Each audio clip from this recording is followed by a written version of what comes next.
It's day 2 of the 47th edition of the Tour de Hongrie, and on day 1 we got the anticipated bunch kick. It was a busy day, a few riders hitting the deck, hectic finale, and it came down to the bunch sprint as anticipated. Great lead out, great presentation for Juan Sebastian Molano, but frustratingly for him, two-time Belgian champion and former European champion Tim Merlier, rocket-like to the finish line to deliver another glorious performance, the 71st of his career.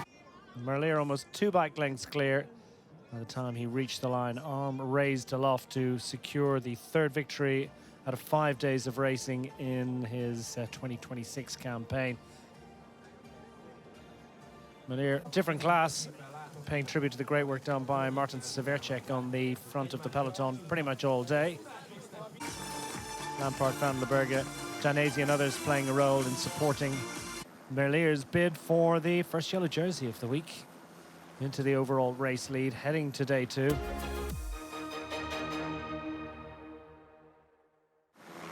once again, we're heading out over the great Hungarian plain from the shortest stage of the week to the longest, 206 kilometers in front of the riders. Absolutely perfect weather conditions. A little bit of wind out there that's blowing across the riders, nothing to force an echelon, I don't think. We'll see how it plays out, but 19 degrees Celsius is very bearable for the riders and the spectators alike on what's fundamentally a flat route today, albeit a bit of a lift towards the back end. First of our classified climbs of the day, coming within 13 kilometers of the finish line. Here's our launching pad today, Sárvás, beautiful town in Békés County.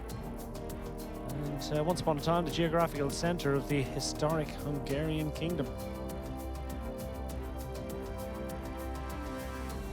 Sárvás, well, various settlements here since the late 1400s, sacked by the Ottomans and a few others, and uninhabited until 1720, and then reconstructed as a new town. It's a bit older than a new town now. This is what we've got.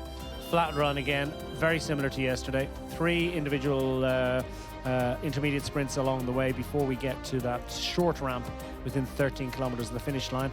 Plunge down towards Pax and then head towards the town of Pax, famous for nuclear energy, among other things.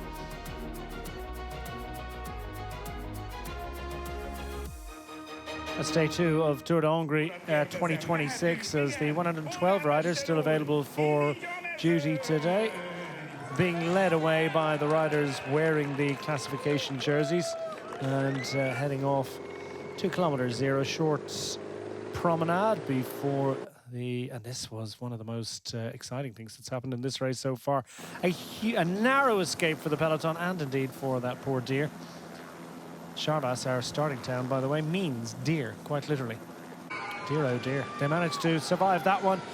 Eventually got a breakaway group launching clear, and it was cyclocross specialist Kai de Breukere that took that one, the Powell's Sausen Altex rider. 5 points towards the points classification, 3 bonus seconds, and a few euros in the coffers of the cyclocross squad. De Breukere at the back of the 5-rider breakaway.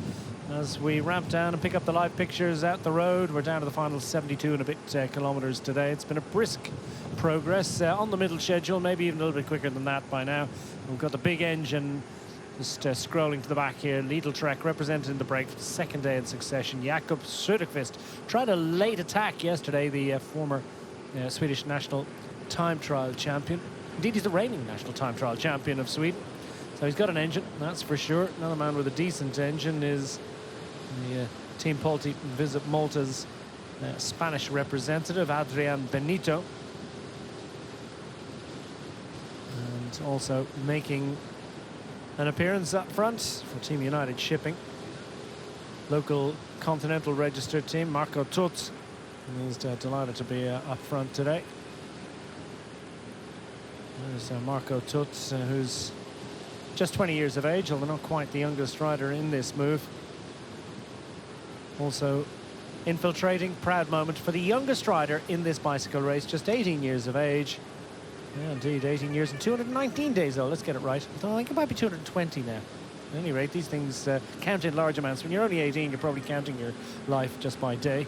At any rate, Kyle de Breukere is slightly older, just 22 years of age, the Belgian rider, showing himself to be the swiftest at the first of our intermediate sprints, which was uncontested by this man, Jakob Söderqvist. He's got bigger fish to fry. Great rider, great ally to have in this group, and as a result of which I suspect they haven't really given them a lot. Maximum lead of this group, about 1 minute and 45 seconds, kind of hovering around the 1.5 to 140 mark for the last 20-30 kilometers or so as we pick up the bike path out on the road.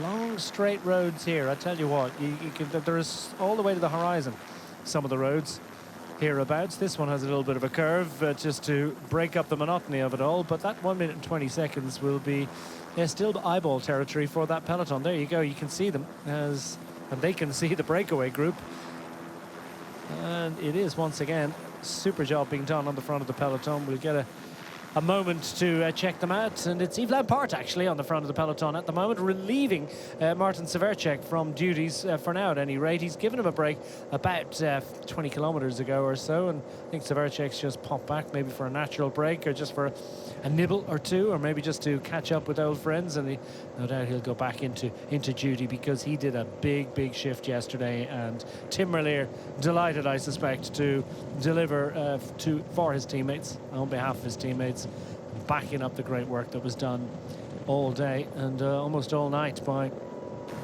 Martin Severcek. This is a much longer stage, of course, at 205 kilometers in total, almost 206, 205.8 to be precise. Well, it's a much longer shift of work, requires more investment, and Yves Lampaert, former Belgian champion, happy enough to do the legwork. So the Bahrain Victoria squad just lining up directly behind them, clearly have their eyes set on glory today after not quite being able to deliver on the first day, or at the first time of asking. Phil Bauhaus, unfortunately, I didn't have to crash in yesterday's... sorry, Nicky Sarnt crashed, didn't he? And Phil Bauhaus third across the line. So I know they've got the legs for it. Bahrain victorious. There's the yellow jersey. Not tough to pick him out, is he? 33 years of age. Tim Merlier, very much at the very top of his game. Different class, really. Bert van der Berge present in that final kilometre to escort him through to a point where he picked up on the lead-out train of the UAE Team Emirates XRG squad, and Juan Sebastian Milano launched at just about 210 meters from the line. Looked like a pretty good launch for him. Certainly a great presentation, but just nothing he could do about the pace of Merlier. It was already like a scalded cat on the pedals and gunning for glory before Milano even picked up from his final lead-out. Soudal Quick-Step believe in Hungary today. Why wouldn't they?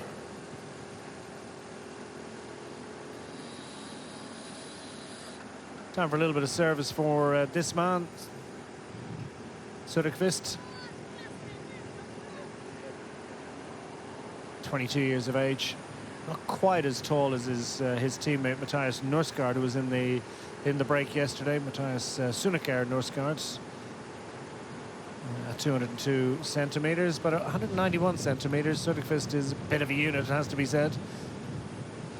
There's something of the Viking about him, if you'll pardon the obvious cliche. More than one way to use a bicycle to its greatest effect.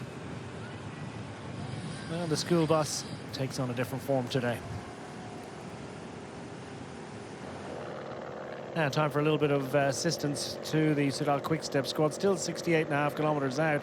Lampaert and Severcek and friends grateful, I think, for the arrival of Vigard Stackel-Langen, who himself did quite a bit of work at the back end of yesterday's stage. Severcek looked after the first couple of hours of that 143 kilometer first day of asking.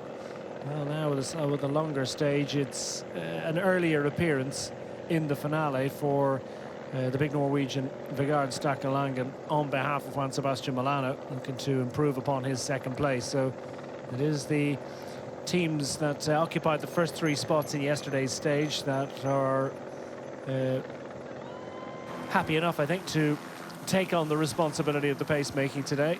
Of course, 3 teams on the front of the peloton, and they are 3 of the 7 World Tour squads in this year's Tour de Hongrie. And well, if we're in Hungary, we're probably going to see a few tractors, a little bit of agricultural machinery, the occasional fire engine or 2. And as you can see, that wind is pretty much across the riders and hitting them from the left, as it will do almost all of the day. The finale will have a little bit of a tailwind, I think.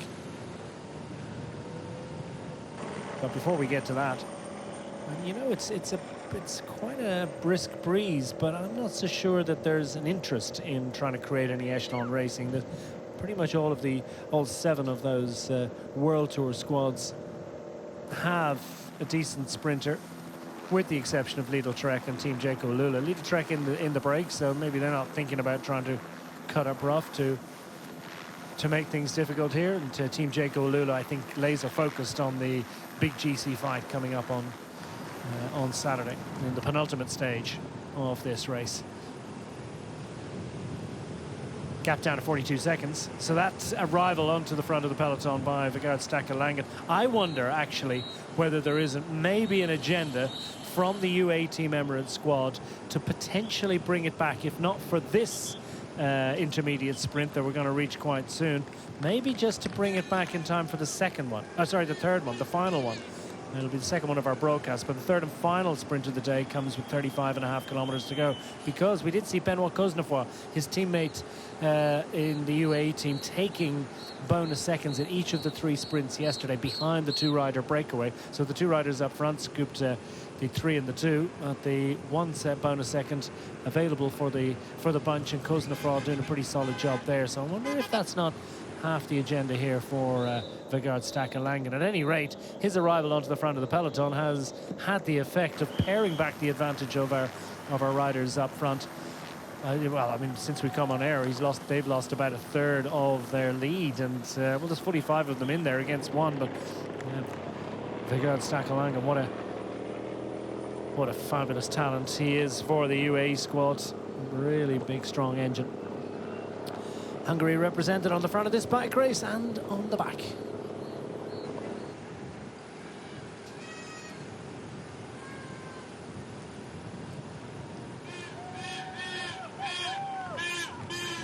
So anxious moment for Kai de Broekere, who took victory on a stage of Flèche du Sud in 2025. His main interest is in the discipline of cyclocross, in the Paul Sozen squad. But they got busy, didn't they, in the sprint yesterday, and they didn't come up with the win that they would have liked, nor indeed did they come up with even a top 10 finish. But if at first you don't succeed in all that, and they believe, as indeed they, well, let's concentrate on the sprint first, and we'll talk about the representatives of the break a little bit afterwards. And he's been caught out. Man who wants the first sprint is going to be hopping mad, because Benito has stolen a bit of a march here. Has he gone just a little bit too early? Because straight up and on him is Kai de Broekere, and he's got himself into the wheel. And is that going to neutralize things before we get to the sprint proper? Söderqvist is just going to roll along, and I presume they're going to wait. Well, they're pausing, so I'm not sure if they reach the finish line. Oh, there we go. We're seeing getting the marker points to indicate that we're within 500 meters. So no surprise attack. I wonder if Söderqvist just going to roll through here to sort of perform lead-out duties, but that's more by way of just keeping the chain tight and ensuring that they don't give away more of their advantage, because look at that, it's down to less than 40 seconds now. So attack, huge stall. Net result is that they've lost it. Well, de Broekere's not going to be caught out this time, and himself it's one-on-one with Benito, but a nice job being done by Varga. This will give the home fans something to cheer about, but he's going to be passed on either side, and Benito on this occasion gets the 3 bonus seconds, the 5 points towards that competition. Photograph, I think, for second place. De Broekere just threw it at the line, suggesting that he probably feels like he got second, but no doubt about the man that got that one. So Benito with the 5 points there. Indeed, if de Broekere was second across the line, then they're sharing it, 8 points each for the day.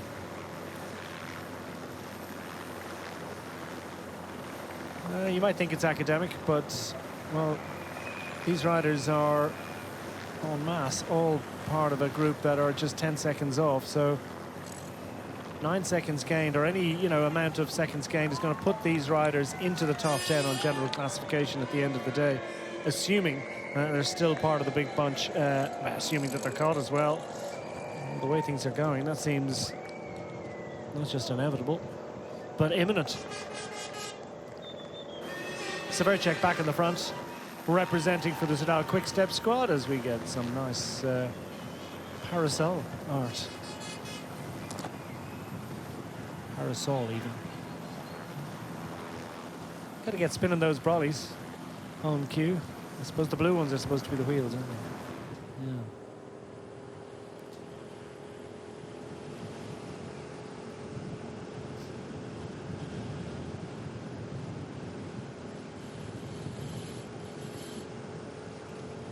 So now Marko Tut, it is the 20-year-old Hungarian that just wants to ensure that they're not giving anything away. The gap is increased once again. Now, it will be fascinating to see whether there's any interest in letting this great gap go out once again, or whether Vigard Stakalangan and friends maybe just feel like closing it down and see if there's if they can put together a little bit of a contest for the 3 bonus seconds. Yeah, it's to be confirmed, but I think De Bruyckere might just have prevented Marko Tut. Hard to tell from that angle. Marko Tut's not a bad sprinter himself, actually. He won a stage of Tour of Bosnia and Herzegovina in a bunch kick earlier on this year. So he has a win. He's the only rider in this group that has a win at UCI level this year, albeit probably the most accomplished rider in the group is the Lidl Trek rider. Jakob Söderqvist with a stage win, at 2nd overall in the Tour of Denmark last year.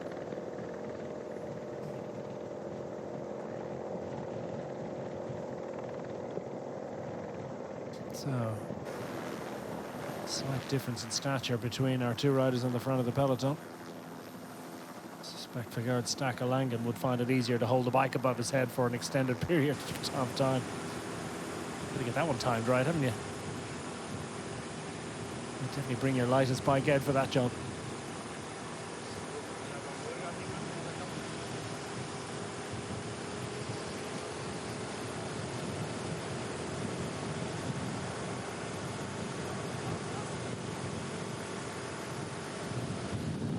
Racing across the Great Hungarian Plain on the 2nd stage of the Tour de Hongrie.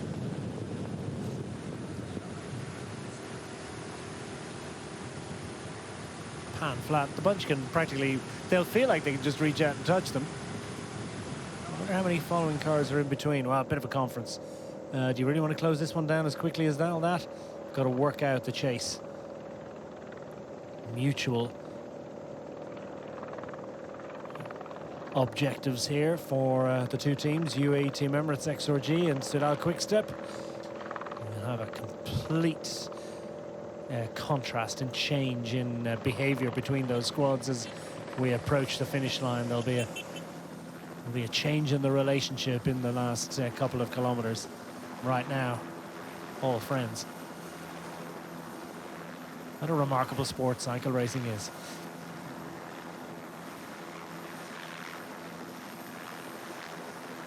Juan Sebastian Milano, 3rd overall, wearing that green jersey on behalf of Tim Merlier, so he's easy to pick out in the big bunch kick.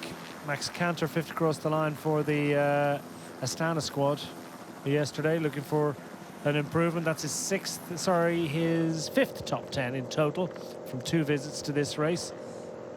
4 top 10s back in 22.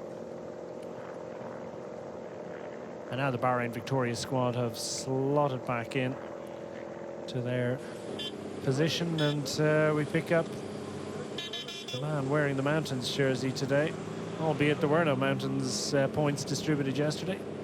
Christian Ekholm did win all 3 intermediate sprints yesterday. Happy enough and contented enough to cruise along in the wheels in the wake of his teammates, satisfied in the knowledge that Jakob Söderqvist, his teammate, has gone up and into the break and is representing for Lidl Trek. If a break is going to survive this week, you can be sure that the Lidl Trek squad are going to be in it.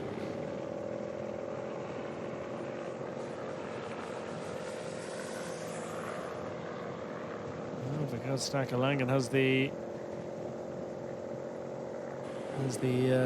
demeanor of a man who's not about slowing this one down. You look at the bunch as well, and while cruising along the wheels is not impossible right now, not even particularly difficult, you feel like there's a little bit of extra stress and energy expenditure here than there has been in the last 20 minutes, half an hour or so. Juan Sebastian Milano cruising towards the back.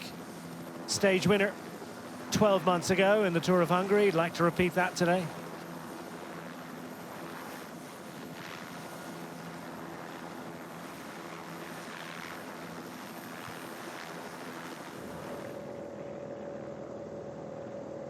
Bahrain victorious, had a good day in Italy yesterday, so maybe they'd just like to take a little bit of inspiration from that, see what they can do about repeating some wins. Third place finish for Phil Bauhaus yesterday.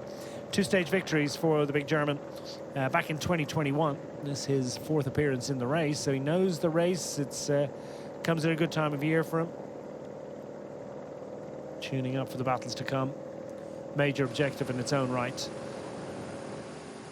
A couple of riders, as I mentioned, Nikias Arndt crashing early in yesterday's stage, and Jakob Ormerzel with that nasty-looking spill within 500 meters of the finish line yesterday. He got up, finished. He's got bandages on his legs, but he's safely in there.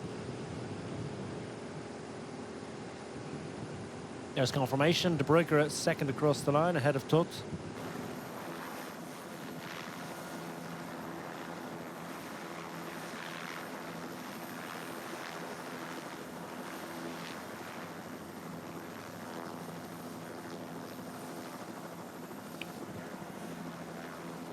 Inside 60 to go. Team's not quite yet setting up for the finale just yet, as I mentioned, and I will continue to mention, or at least we'll mention on at least one more occasion, probably more than once. The finale is a complicated one, and more complicated than yesterday for sure. Still, it would be beyond expectation that we'll have anything other than a big bunch coming to the last few hundred meters. Having said that, they will have to get over the first of our categorized climbs of the week. It comes within 13 kilometers of the finish line. 1.5 kilometers or so.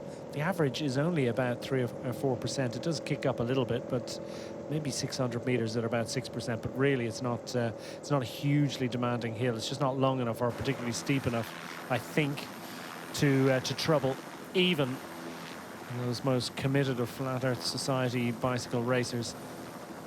And, talented World Tour sprinters of the caliber of Tim Merlier and friends, I think, will be able to manage. We'll see how many of their colleagues, though, might find just a little bit demanding. At any rate, we'll see what sort of an assembly there is on the short descent and then on the flat road that will take them into the outskirts of the finishing town of Pax today. And then the really interesting part of the finale, though, is the ramp up to the finish inside the final kilometre in Pax, because that is quite a steep road. It's about 4 to 5% little kickers inside the final 800 metres. And there are several rights and lefts along the way. Bauke Mollema just going to take the escort to the front from his teammate. Oldest man in the bike race. 39 years of age. Oldest man towards the back of the peloton. Youngest man, well, he's just 18 years of age, and well, Bauke Mollema was 23 years of age when Mark Varga, up in the break today, was born.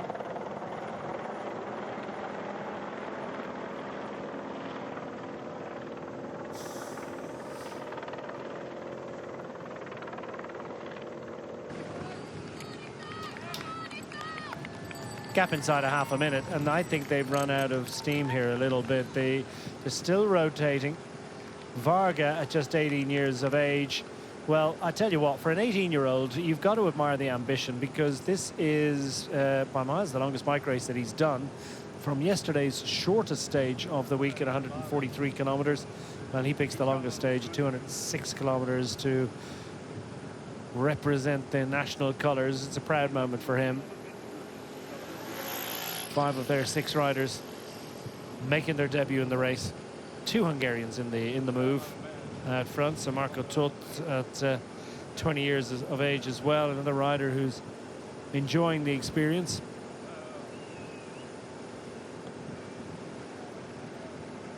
And indeed another man, young man who's making his first appearance in the race. So it's a thrill for him.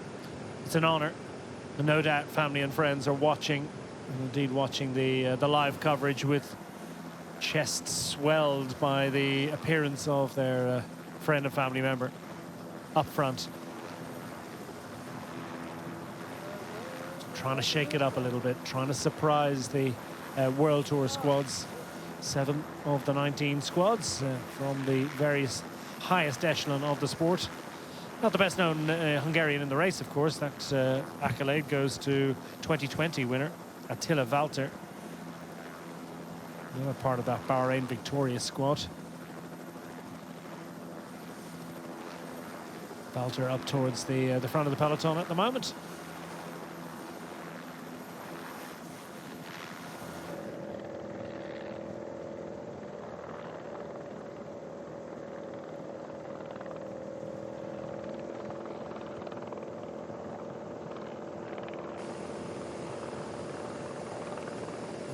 Stacker Langen doing the needful. Another bit of a unit is 195 centimeters.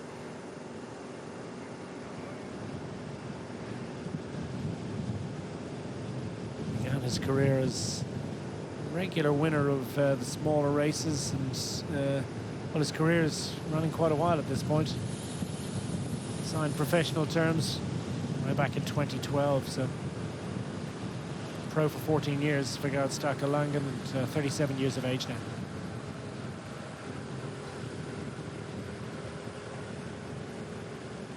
That's all before him.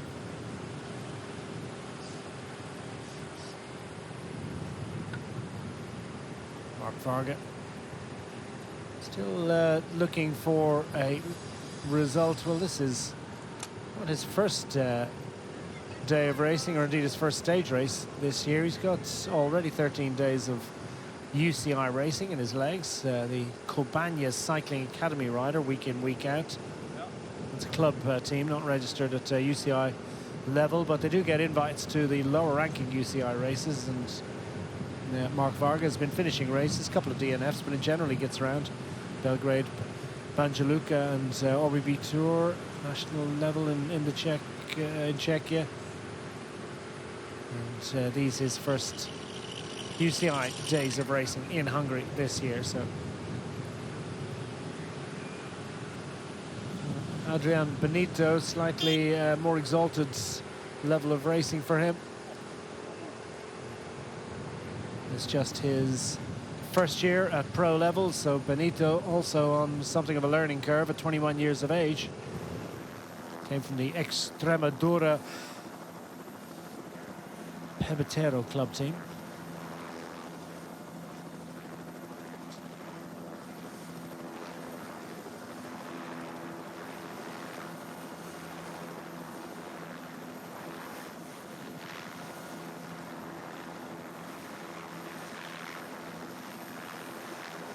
Oh, bit of a stall in the middle of the bunch. That's what you get, isn't it? Sometimes those stalls can lead to all sorts of consternation. Touch of wheels. And they fall like skittles. Luckily, they managed to stay upright on that occasion. Time for more conflow between Soudal Quickstep and UAE team Emirates XRG. It's Van der Berge just popping up just to give a report on the level of satisfaction. Just I can only imagine that Soudal Quickstep have no real interest in bringing this one back. I don't think Junior Lesurf is going sprinting against Benoit Kuznetsov for bonus seconds anytime soon. And Tim Merlier would very much like to win the stage. And so, almost counterintuitively, again, if you're new to the sport, this can be a bit confusing. But they want to catch that group. They just don't want to catch them yet. Most of the peloton, at any rate, have that have that agenda. Tim Merlier just working his way back, the overall race leader solo here. Clearly happy enough. He's maybe back at the team car or stepped off for a natural break, but it's brisk progress, as you can see. I would imagine just eyeballing that, looking at the gears they're on, looking at the speed of cadence. I would say they're well over 50 kilometers an hour at that point. Average speed, by the way, is sitting at 46 kilometers an hour solidly. That is the middle schedule. This is set only to ramp up, I think, between now and the finish line.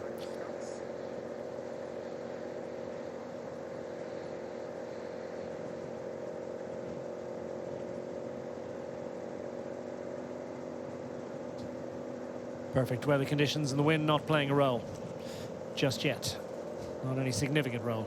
Will, of course, be something that will be accumulating to the fatigue, but not enough to encourage riders or tempt them into a little bit of echelon racing. Severcek. What a great job the 23-year-old from Slovakia is doing, a former medalist at World Under-23 Road Race Championship level just a couple of years ago. Indeed, medalled in the Under-23 Championship 2 years in succession. Not quite getting the gold medal.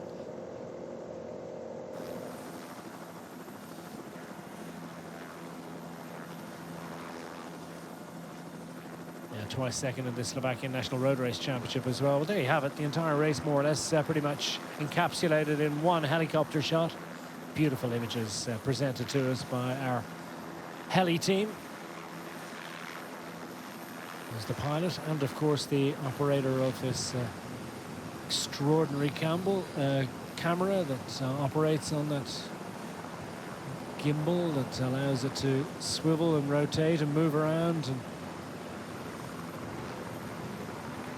allows us to get this wonderful steady image of a peloton in fluid progress in pursuit of a well-organized breakaway. And the moto cameras as well, supporting these riders as they are blown from the left. As you can see, the wind is forcing the riders into something of an echelon formation here. Varga just almost having to encourage himself to just move up to the right. So the rider who's incurring the most amount of, or taking the most amount of wind there is Mark Tutz, the rider on the left-hand side, number 156, just rolling back down the order here, trying to recover a little bit in the wheels.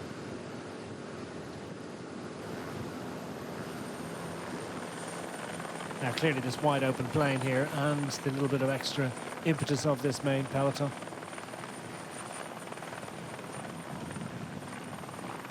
Still no sign of any team that wants to kick it up. The speed, as you can see, is just picked up ever so slightly. I wonder to a certain extent if Vigard Stakalangen and Martin Severcek are setting the tempo on the front as much to sort of just keep it fast without making it too challenging for anyone, but keep it fast enough to prevent anyone from just sort of surging to the front and kicking things off and forcing a period of racing that not everyone necessarily wants. I think the watching fans, the neutrals, certainly do love a little bit of echelon racing, but I'm not so sure that we have the collective mindset in that peloton. Or at least because we have a collective mindset in that peloton, almost a consensus view. Doesn't look like it's going to happen anytime soon. I guess we might see the likes of Jaco Alula fancy going toe-to-toe with the likes of Sedal Quickstep, Little Trek and the rest.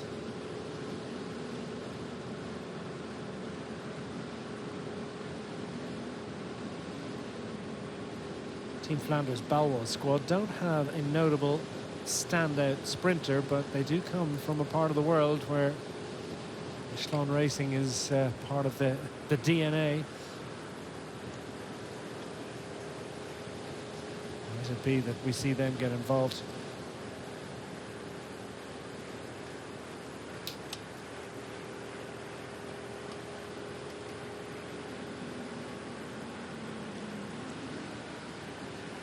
not represented in the breakaway. They do have Siba de Weert, who certainly went to the breakaway in this race last year, the King of the Mountains in Tour de Hongrie in 2025. Part of an all-Belgian lineup with the Team Flanders Baloise squad, a development team which sits at pro team level, Division 2, and has produced a conveyor belt of really strong talent over the years. Tim Renier, of course, came from the Paul Sozin team. He seemed to know as much about their plans for the race yesterday as he did about its own plans, and gave a detailed analysis, didn't he, of the finish yesterday.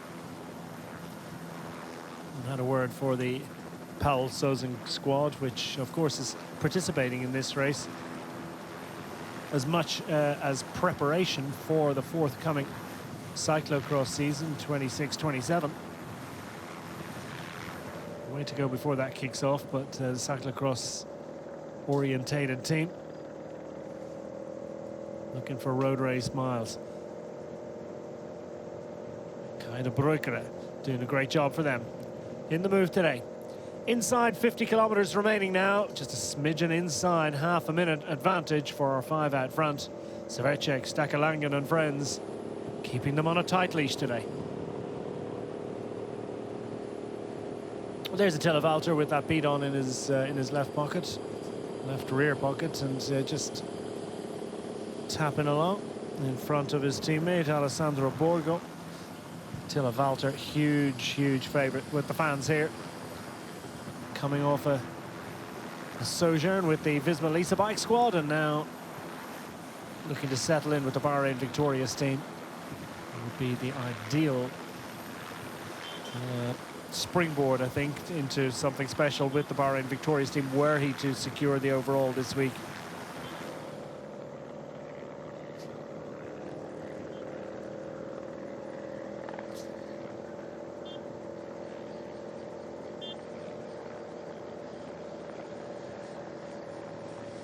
Well, Renier has been escorted up to the front of the peloton after seeing him at the back not so long ago. He's managed to just ease his way to the front. Got a couple of teammates in front of him. Remaining vigilant to all possibilities. Staying sheltered and staying ahead of most of the unexpected behavior. He seemed a little bit surprised, actually, about the crashes that happened yesterday. He had words of positive words indeed for the organisers, and so, in as much as saying that the crashes had nothing to do with the course that was mapped out for them, the roads that they raced on. Absolutely perfect conditions. Tell you what, the Bahrain Victoria squad are getting the most out of this one, aren't they? Because although they're incredibly close to the front, they are probably the only lineup that has the advantage of being able to put their entire riders into echelon formation. After that, they're all just rooted in a couple of rows of riders all the way to the back in the right-hand gutter. And plenty of domestiques that are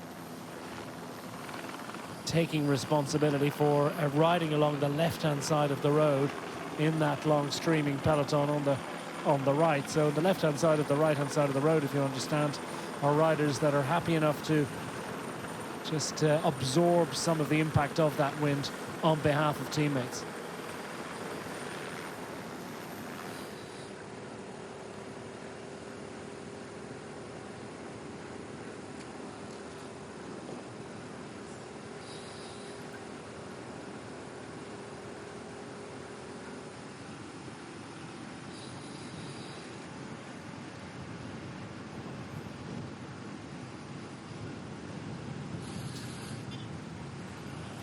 Well, the next and final intermediate sprint of the day comes with 35.5 kilometers remaining. So what do we got? 11 and a bit kilometers to that point, and half a minute to close. Let's see whether there's any interest from the UAE squad, or whether Soudal Quickstep will have talked them out of it in closing down this group.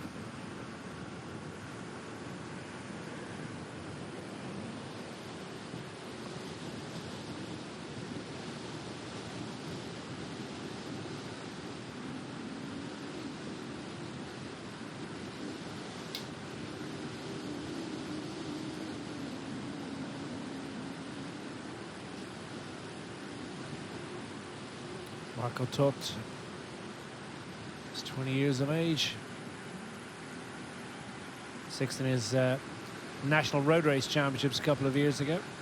Ninth overall, by the way, in the Tour of Bosnia and Herzegovina to go with that stage win. So a couple of good results for the Team United Shipping squad, which is a local registered continental team, which has plenty of presence here at the finish line, by the way. They've got their own VIP section and plenty of branding, and they're making the most of the opportunity and indeed the invitation to this race to showcase their sponsorship and their involvement with big name bike racing.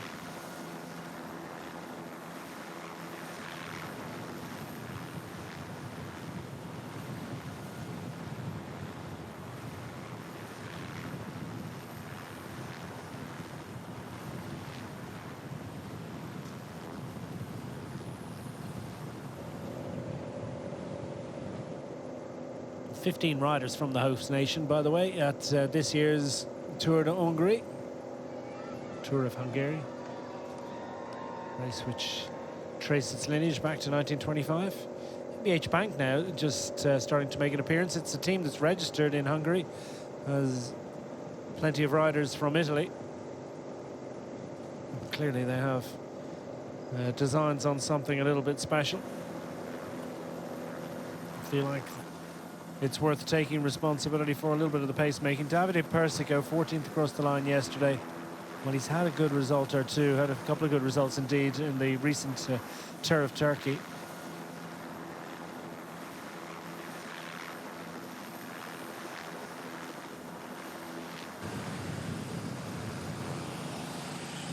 Traditional garb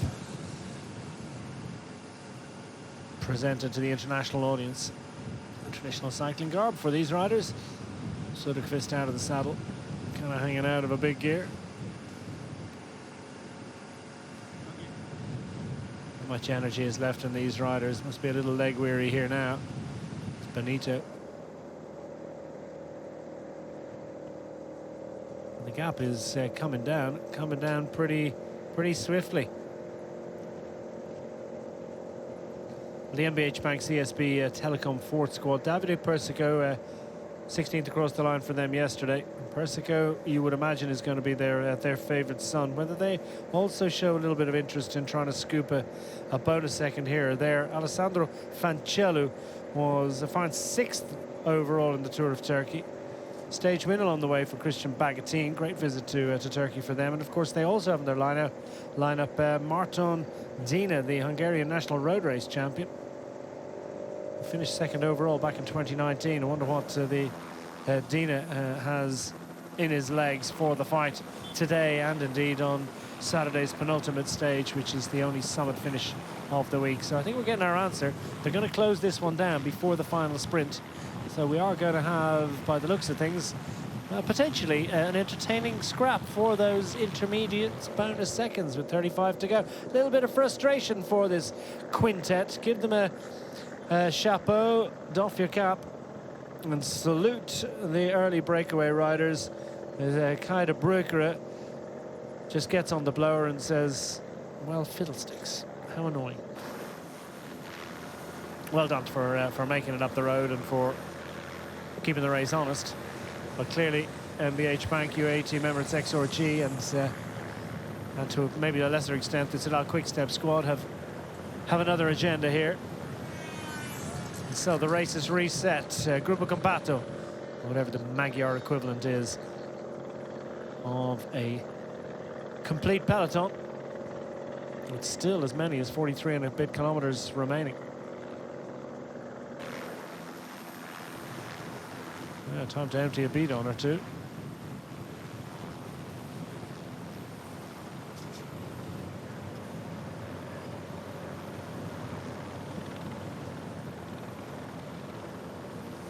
Yeah, on a flat road, tough to distribute bidons. There won't be too many that are successfully grabbed. There's another one going a begging. Excellent job by Bahrain.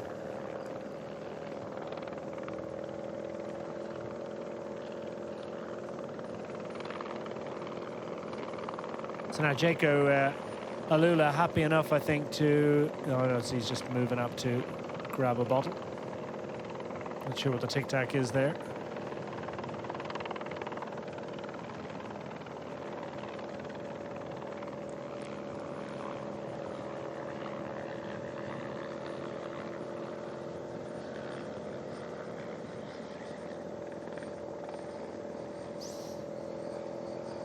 Through the feed zone, still plenty of movement in those trees, isn't there?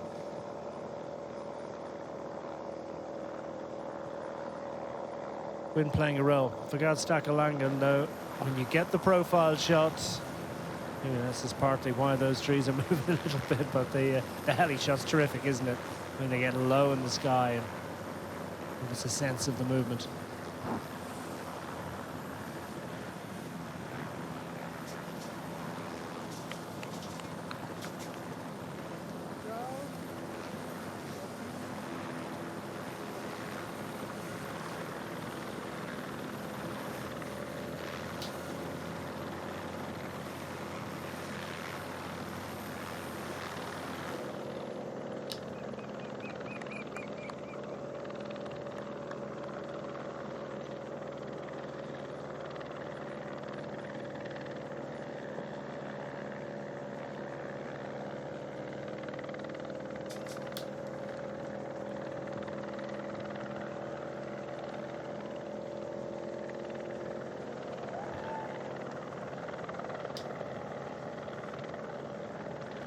And a few spectators have found their way to the feed zone, always a rich source of mementos and goodies.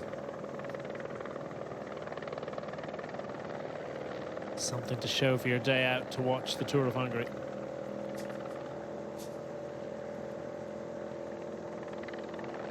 Relatively benign and safe progress and safe passage through that group.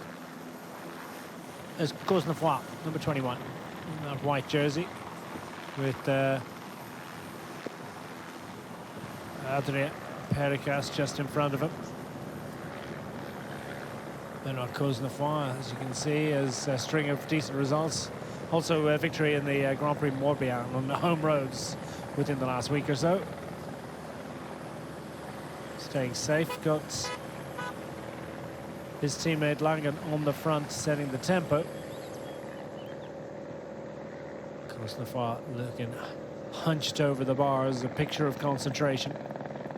Still 5k to go to that intermediate sprint, but sprinting well for the bonus seconds in the first day of asking. Just one opportunity today.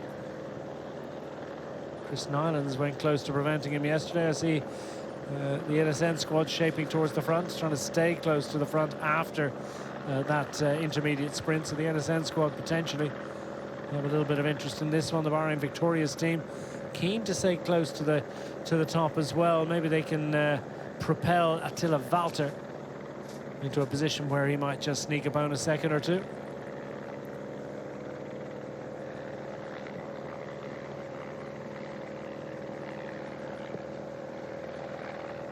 UAE squad. Again, another team that's had a couple of good days elsewhere in Europe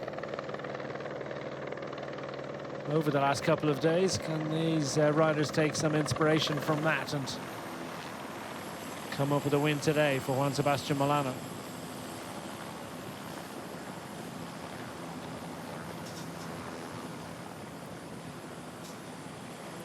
.40 to go on the longest stage of the Tour of Hungary in 2026.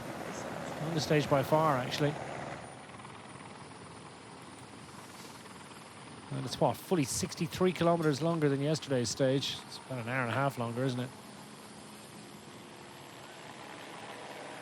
Well, the Stork mascot has arrived at the finish line, so there's a little bit of extra excitement. I can tell you the crowd is abuzz. The fans of all ages being wowed and thrilled and creating a few smiles and maybe the odd tears as well from the infants at the side of the road. It's kind of a frightening thing to see.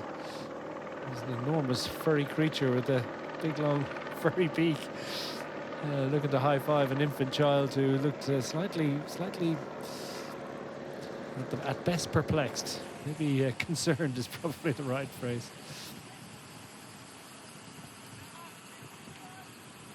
Yeah, not a bad stat.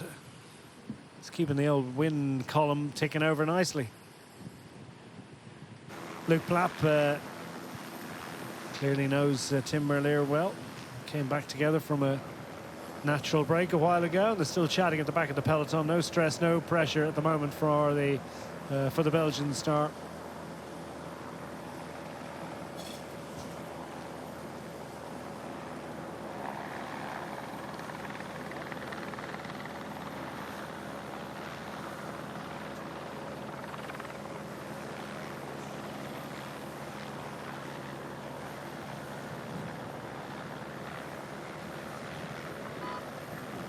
Yeah, very large and expectant crowd, repeating, actually mirroring the experience of yesterday. Great weather conditions, beautiful day of asking, and a bit of a festival atmosphere starting to develop here at the finish line. Place to place, so no circuit race as in yesterday's first stage, where there are multiple opportunities for these various towns and villages visited along the way for the local citizens to see the riders. So if you want to get a sense of what a big bunch kink looks like, you've got to get on your bike or other forms of transport and make it to the finish line.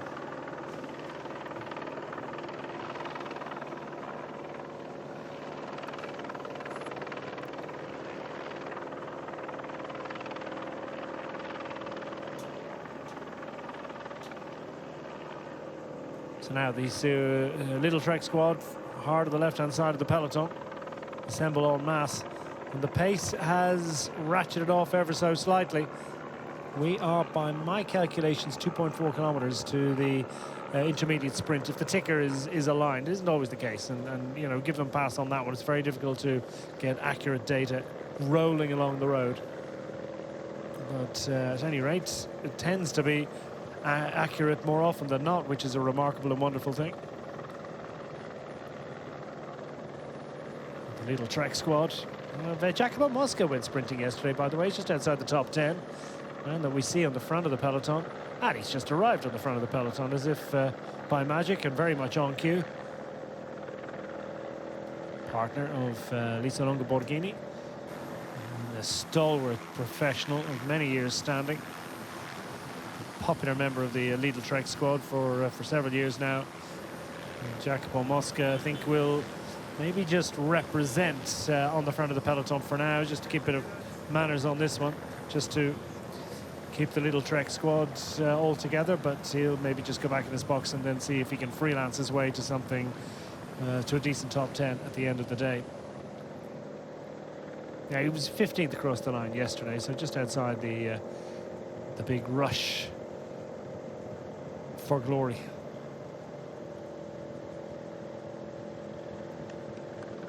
Hard right, U18 member, it's XRG. They've got Bahrain victorious just inside them, and well, Jakob Omrzel or Attila Walter might just be minded to see what they can do about scooping a bonus second here or there.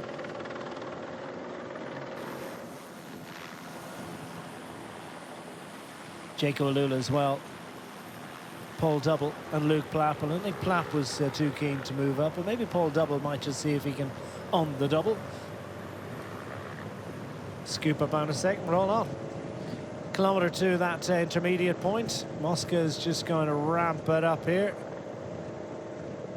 Jaco Alula's want to be present, and there's one or two riders available, so it's like sort of a mini version of what we're going to get at the finish line later on. Tim Merlier in that yellow jersey right down in the main body of the peloton, not too keen to get on here. Potential here actually for one of the riders to maybe move up into the lead of this race overall, because of course the two riders who were up front yesterday scooping all the bonus seconds, and indeed it is Ekholm, who was second overall at just 1 second starting the day. Will Ekholm manage to score the 3 bonus seconds that would take him up? Indeed he does.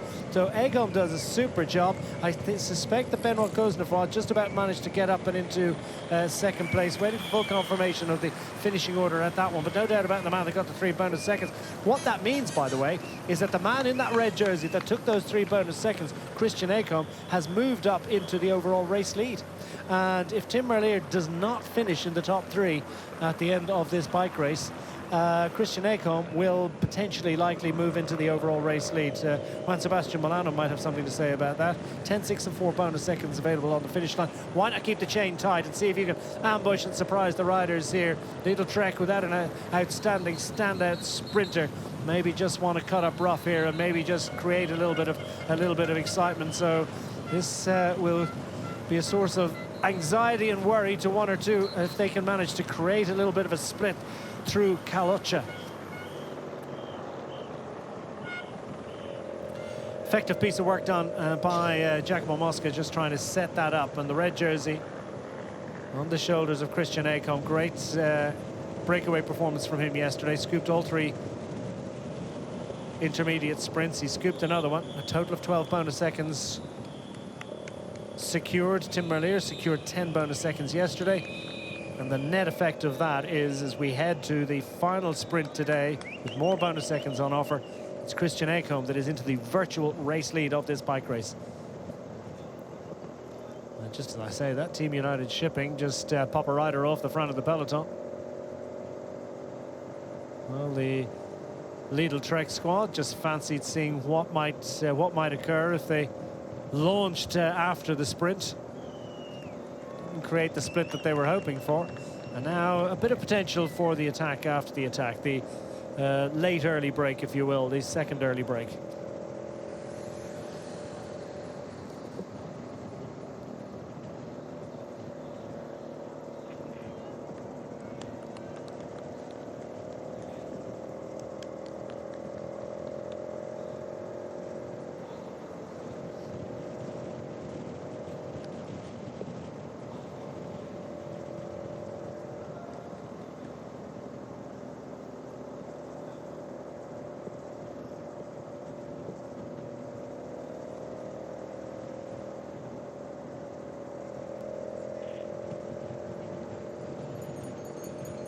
So the local squad, Team United Shipping, keen to show what they're capable of, having represented in the early move with Marco Tot. I wonder if this isn't potentially, does look a little bit like Eric Vetter. Let's see if we can get full confirmation of that, but Team United Shipping, indeed it is, Eric Vetter.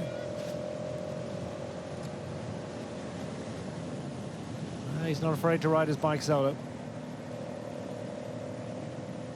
Just reporting the excellent news that he's clear of the field.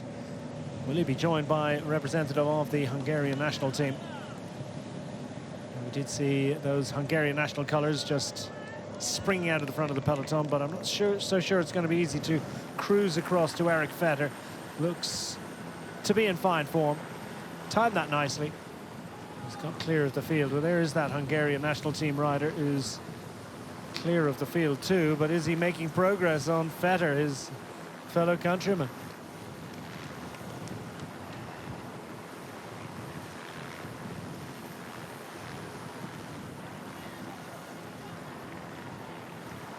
Hungarian national team, and indeed both of these teams, Team United Shipping and Hungarian national team, represented in the early move earlier on with Marco Tot and Mark Varga respectively.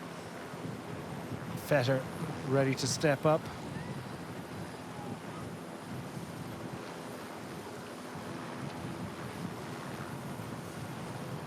Main peloton entirely content with that one. Still 32 and a bit kilometers remaining. Small advantage for 2 riders. Indeed, 1 rider effectively, isn't it?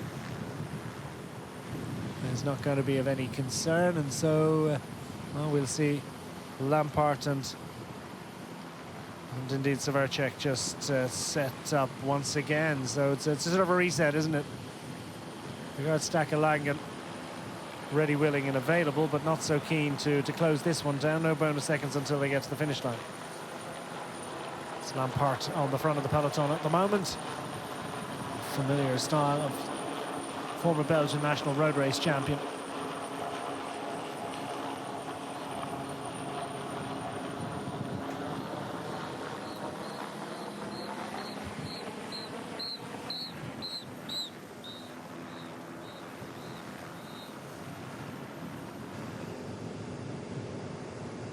So now, Eric Vetter.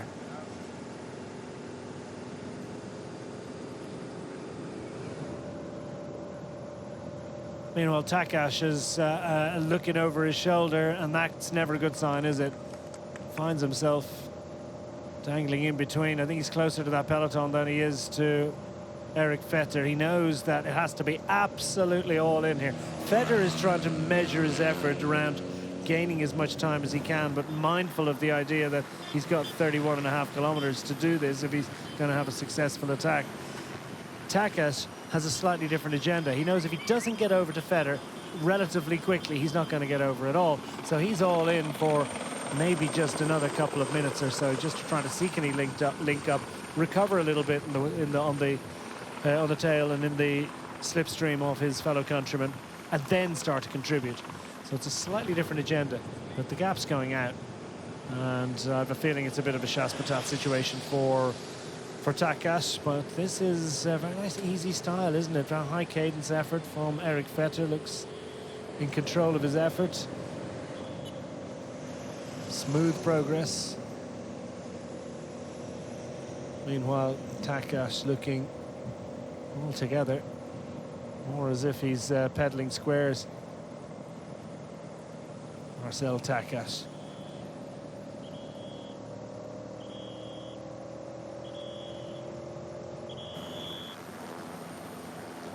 Another teenager, by the way. I mean, there are loads of teenagers in this bike race. It's in the teens, the number. I think it was 13 was the number that I saw before the start of the bike race.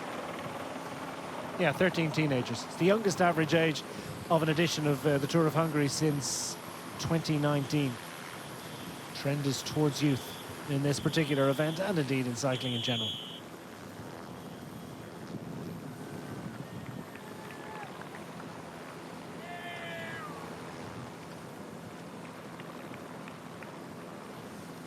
It's about 40 minutes of racing remaining, and it's just a smidgen over half-minute gap. Well, make that 41 seconds indeed. An advantage for our now solo raider, Eric Vetter.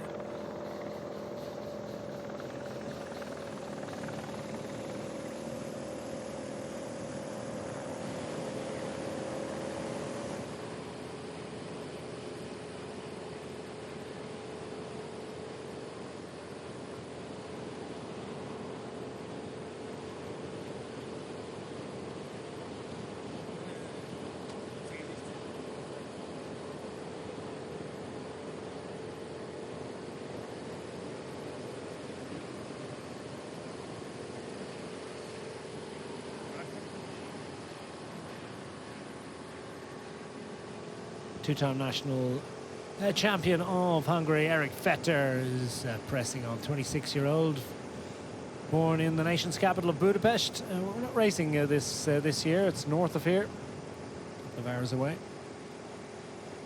Stage of Tour de Limousin back in 2021 as well. Stage of the Istrian Spring Tour last year. So he's an accomplished performer at this level. Former Aola Cometa team rider, which is basically the team that morphed and evolved into Team Polti Visit Malta, so he's raced at a pretty good level. These days down with Team United Shipping, a local registered squad, but no doubt he's considered among the more accomplished riders in that particular group.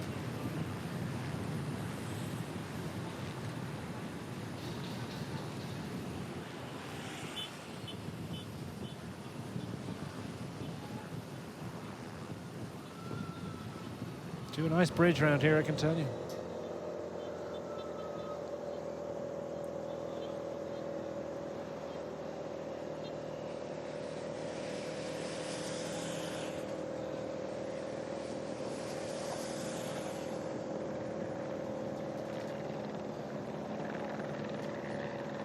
Tolna Bridge.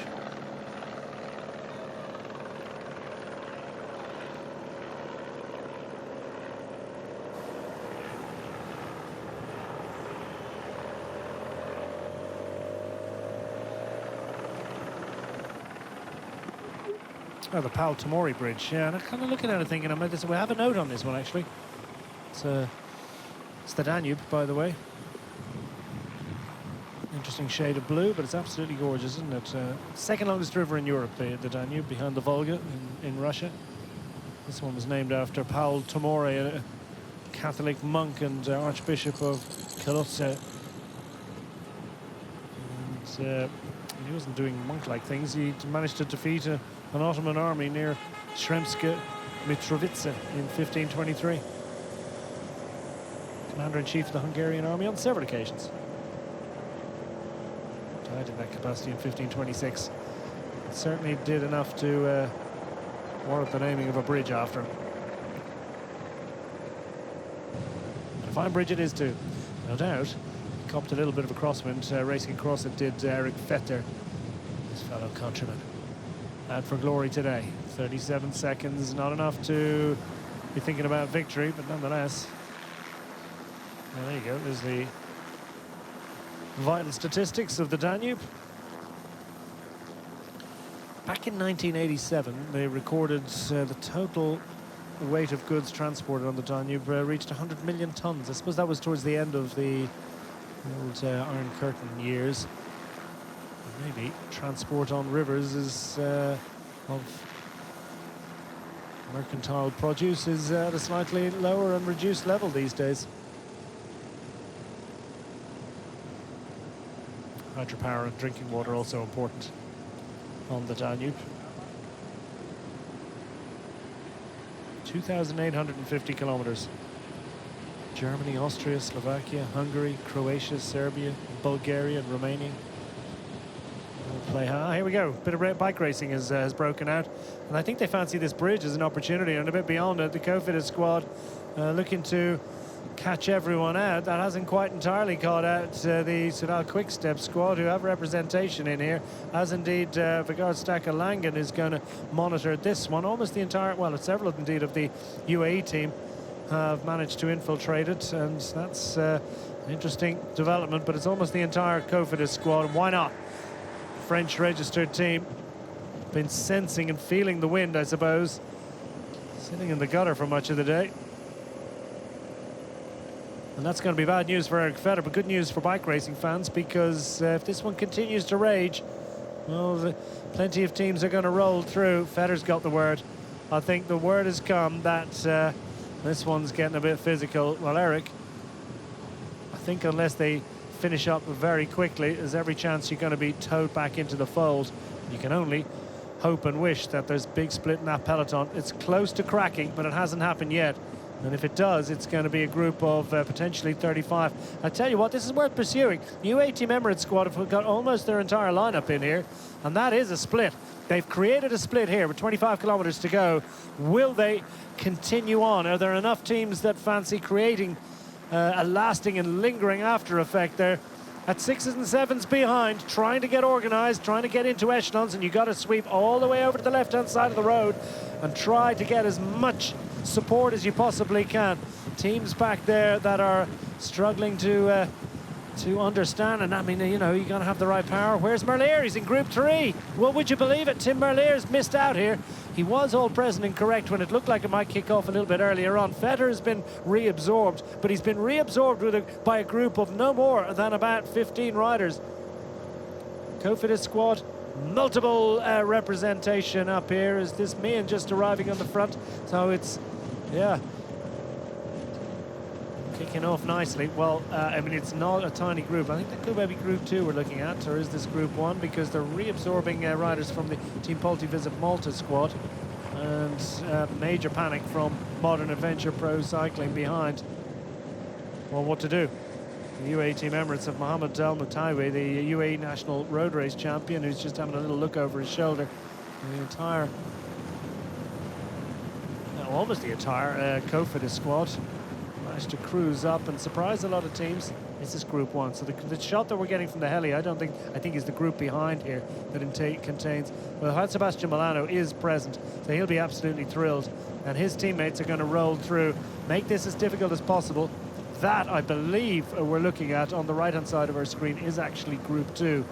And that peloton is swelling in size, and they will absorb the likes of Tim Merlier and the other Soudal Quick-Step riders that found themselves loitering at the back. They're already in there, I think. Martin Dina, the Hungarian champion, is among those riders that are a little bit anxious right now. Almost the entire Belgian cyclocross team, Paul Sausen, find themselves inconvenienced by this one as we continue. Al Mataiwe just roots through, scrolls through. A couple of riders for the Pinarello Q36.5 squad have put themselves where they need to be. If they got Hugo and Parosini, who sprinted well yesterday.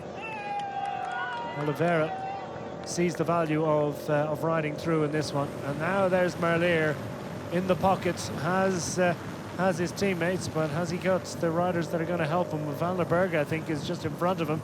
Well, they go everywhere together, but well, they need to go north. That is an interesting development. I'll be kind of waiting all day for this. Definitely look possible from the weather forecast. Definitely looks possible when you look at the roads across the great Hungarian plain today. And it's plain painful if you're in Group 2.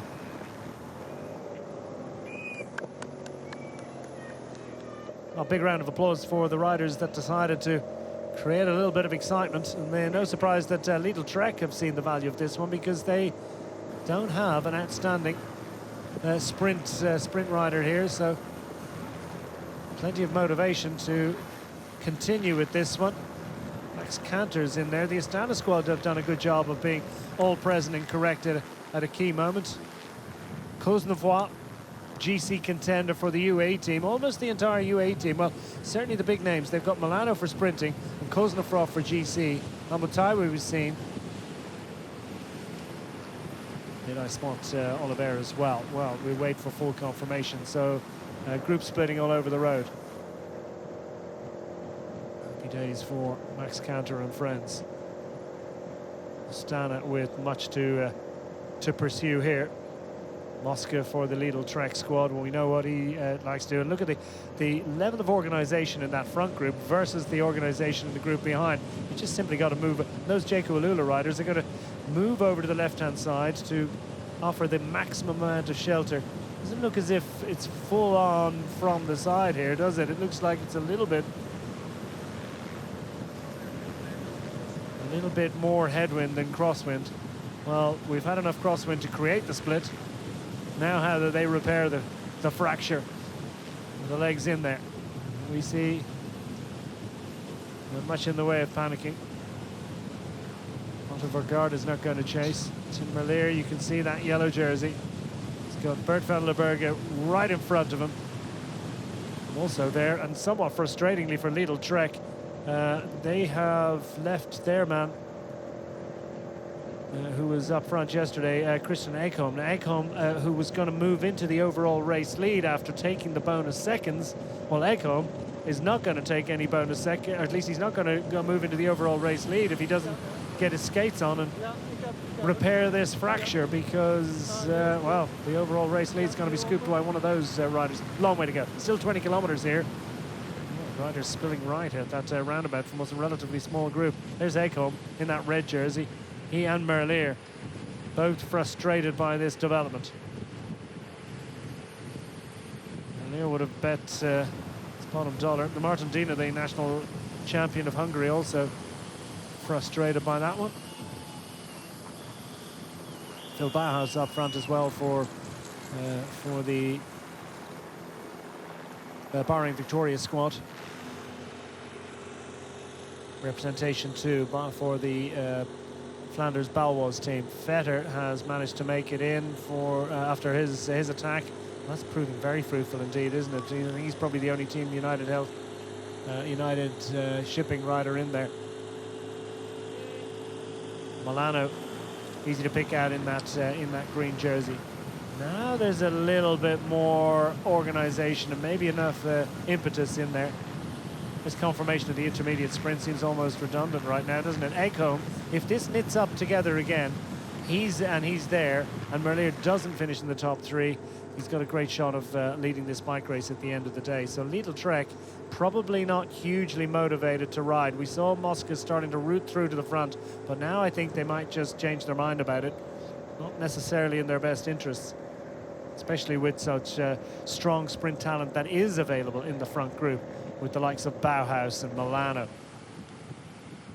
Oh, and that is a painful thing, isn't it, when you're in that line out and you're absolutely in the gutter on the right-hand side, almost zero shelter.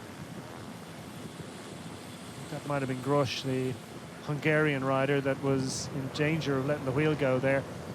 Well, plenty of riders at 6s and 7s here. Others feeling like they're in control. Grosch has just dropped out of the line here, and he's at the end of his tether. And that's just sheer power. That is just sheer World Tour levels of physical ability. That's Group 3, by the way, that he's just dropped out of. Meanwhile, the UAE squad, as we turn right here, what is the wind scenario? Because Astana want to keep the pedals tight here and keep the chain tight, keep the pedals pushing and turning.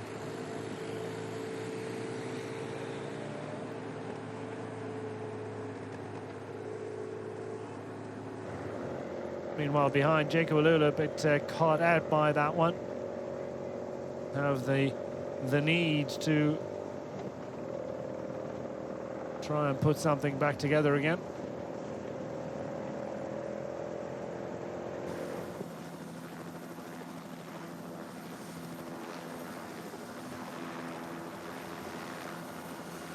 And this is going to be a swift conclusion to the day,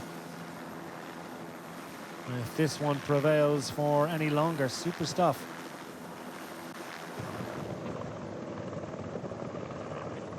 We do have a climb, by the way. It's not the world's most demanding climb, but it's enough potato. It's not that far away from the beginning of a couple of little ramps that are going to make things interesting. I can tell you we're just moving around to what will be more of a tailwind situation.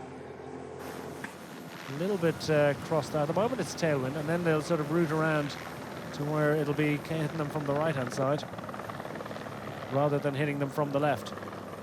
It's almost a 180-degree turn that they've done. This is the chase group. Now we're at the front group. This is the lead group of the UAE Team Emirates XRG squad. The road starts to rise here. Characteristics of the stage change, and plenty of opportunity perhaps for a little bit of attacking. There's a few sprinters in there. It's going to change the cooperation levels in this group, but now that we have an established 18-second advantage for the leaders out front, why not go racing? Cosnefroid and friends have a huge opportunity here, and a potential for a GC day on a day that was nailed on for the sprinters. This one, I tell you what, is full of drama, full of surprise, and full of intrigue and indeed opportunity. But take them when they're coming. Cosnefroid, I think, has spotted, he got a couple of days to recover after this one, so why not try and shake it up? Probably the right time to launch. The road rising here, a little bit of a tailwind, not the same effect from the wind, not the same requirement to have teammates. And while team's not represented in here, so look at this, it's a full-blooded effort.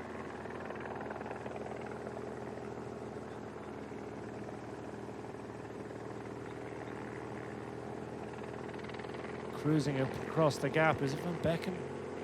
Tennyson? We'll get full confirmation. Meanwhile, a problem to solve here for the Jacob Alula and the NSN squads. Adventure Pro Cycling as well, also finding themselves somewhat detached and potentially detached for the rest of the day.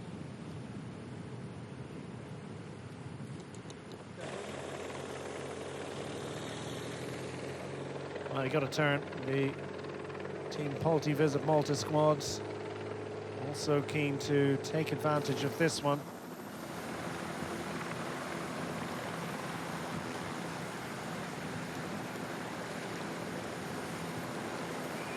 Modern Adventure Pro Cycling are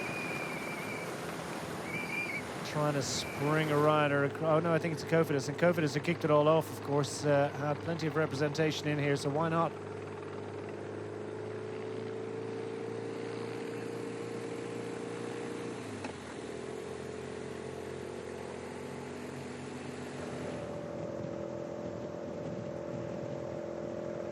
Luke Plapp looking a mightily worried man, and why wouldn't he? Because he's going to lose significant time here unless they can fix a little bit of a problem, fix it quickly. And O'Brien at the back of this group's not going to be able to help at the moment.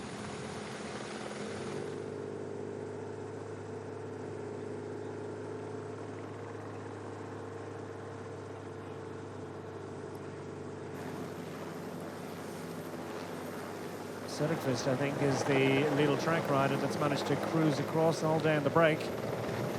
Represented up front, so nice pieces of work done for him. Will he contribute? Ekholm, I think, is in trouble to come back to the front of this race. Requires significant closing down of this one. Where are we going to get the contribution?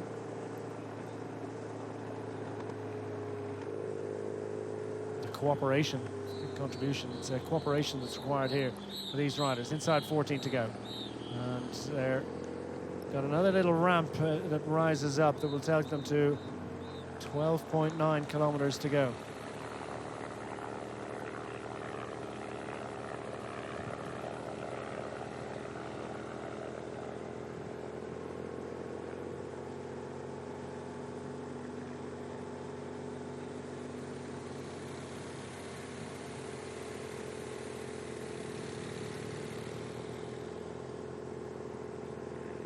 Well, they're going to keep chasing behind, and it's Bahrain Victorious that have, of course, got Phil Bauhaus thereabouts. We're 500 meters to the top of what's a relatively shallow Grand Prix Montagne, or King of the Mountains climb. It's not a particularly steep ramp, but an average of about 4 or 5%, so they will, power up this one, and I think they're going to finish it off, and that's disappointment for Kuznetsov and friends. Not quite there just yet. Maybe just trying to launch a rider across the gap. Up and over the top.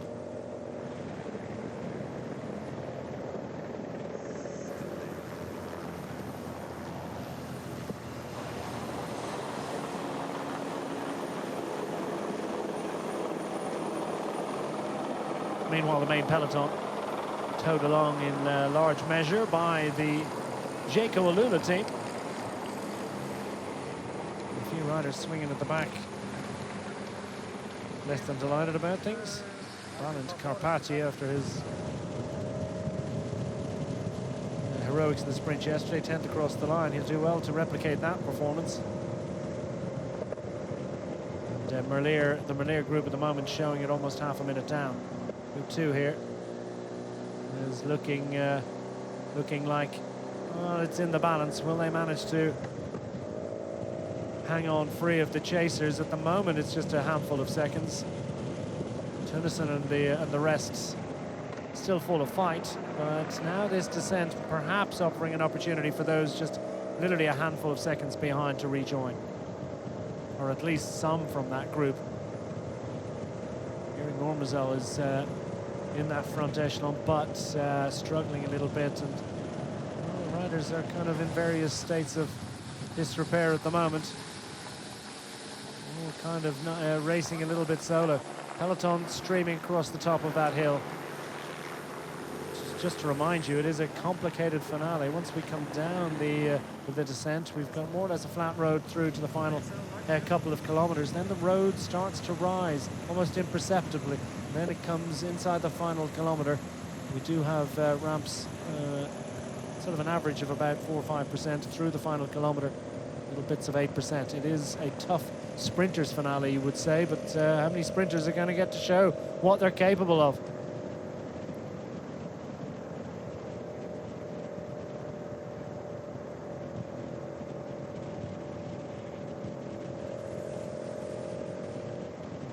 Well, this is a brave move from these riders, and it's potentially going to pay dividends. Well, they're showing at 20 seconds now for the Merlier group, so no panic just yet. Not over.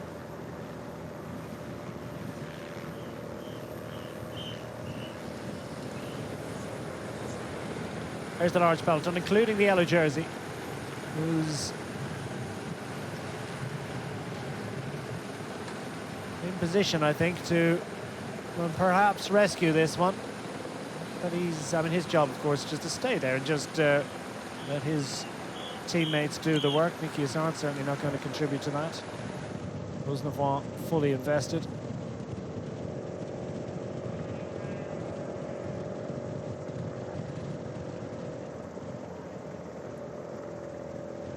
Silicus must be almost at the end of his tether.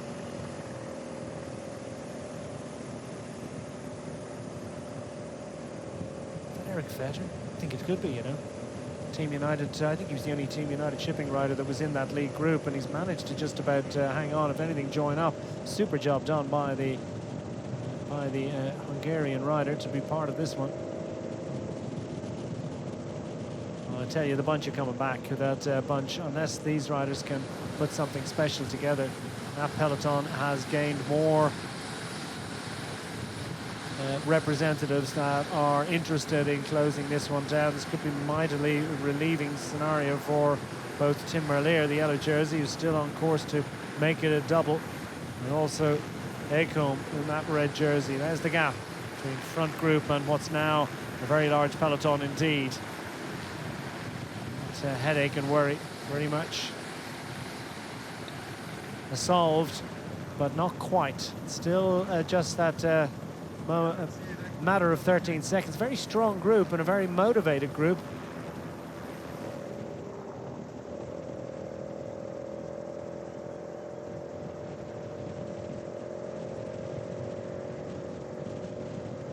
Zamperini is the Cofidis rider in here. Super work being done by Team Pulte Visit Malta. Pretty much everyone is rolling and scrolling through. And this one's on a knife edge. 8.5 to go. It's that final kilometre. How much time are they going to need? How much is in the tank for the sprinters after what's been an interesting scrap over the last 20 kilometres?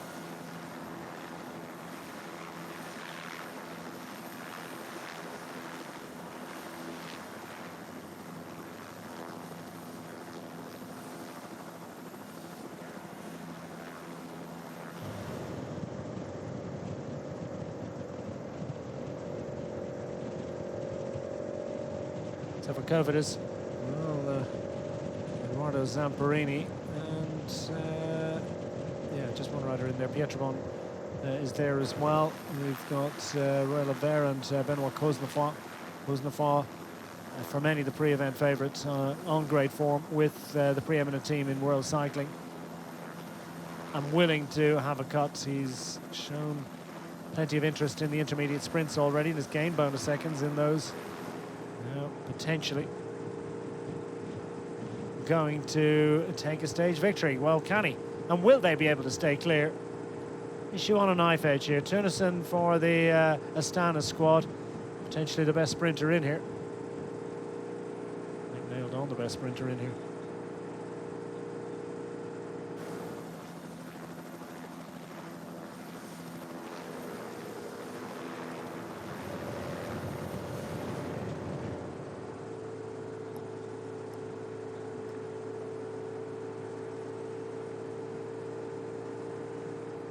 Seven to go, and this one, well, is going to run and run, I think, all the way to the final kilometre. The Soudal Quick Step squad not represented up front, so they're going to throw everything at this one, including Dainese, who's got to invest. Also, the Team Jaco Alula squad of Patrick Gamper, the big Austrian, who's available for GC interest, really, for Paul Double and Luke Plapp. They don't want to see any gain here by Benoit Cosnefroid. Yves Lampart as well. There's an urgency about this. Plenty of teams that recognise the danger.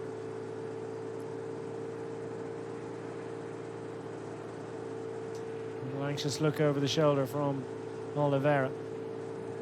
Cosnefroid.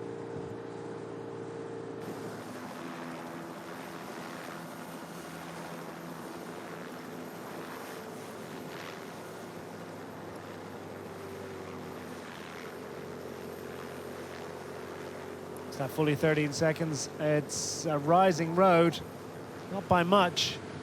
In some ways, this rising road is to the advantage of the likes of Cosnefroid. just staying in here is going to be difficult. These riders are absolutely flat chat. But that peloton has plenty of willing reinforcements to call on. At the moment, Lampard, Gamper, and one or two others rotating through. More to call on. Odds on for the peloton at the moment. That peloton reduced in number. I'm fairly sure there are quite a few riders who've been delayed here. And this front group set to fracture again, the way things are going. Anxious looks over the shoulder.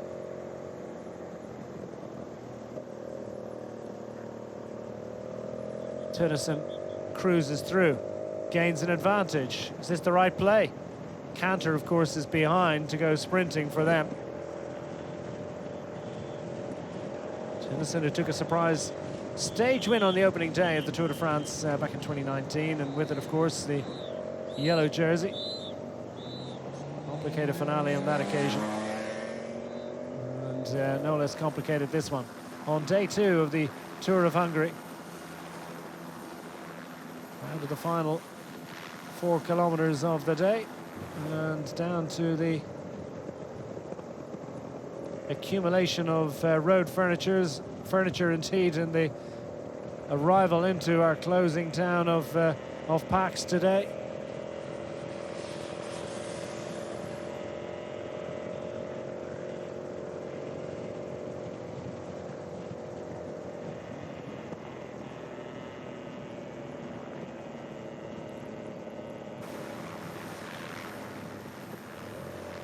Oliveira clips over to this one, and will he contribute, or will he think maybe I'd prefer Koznefar to come? The thing is, and the worry is that, well, it looks as if he managed to close it down.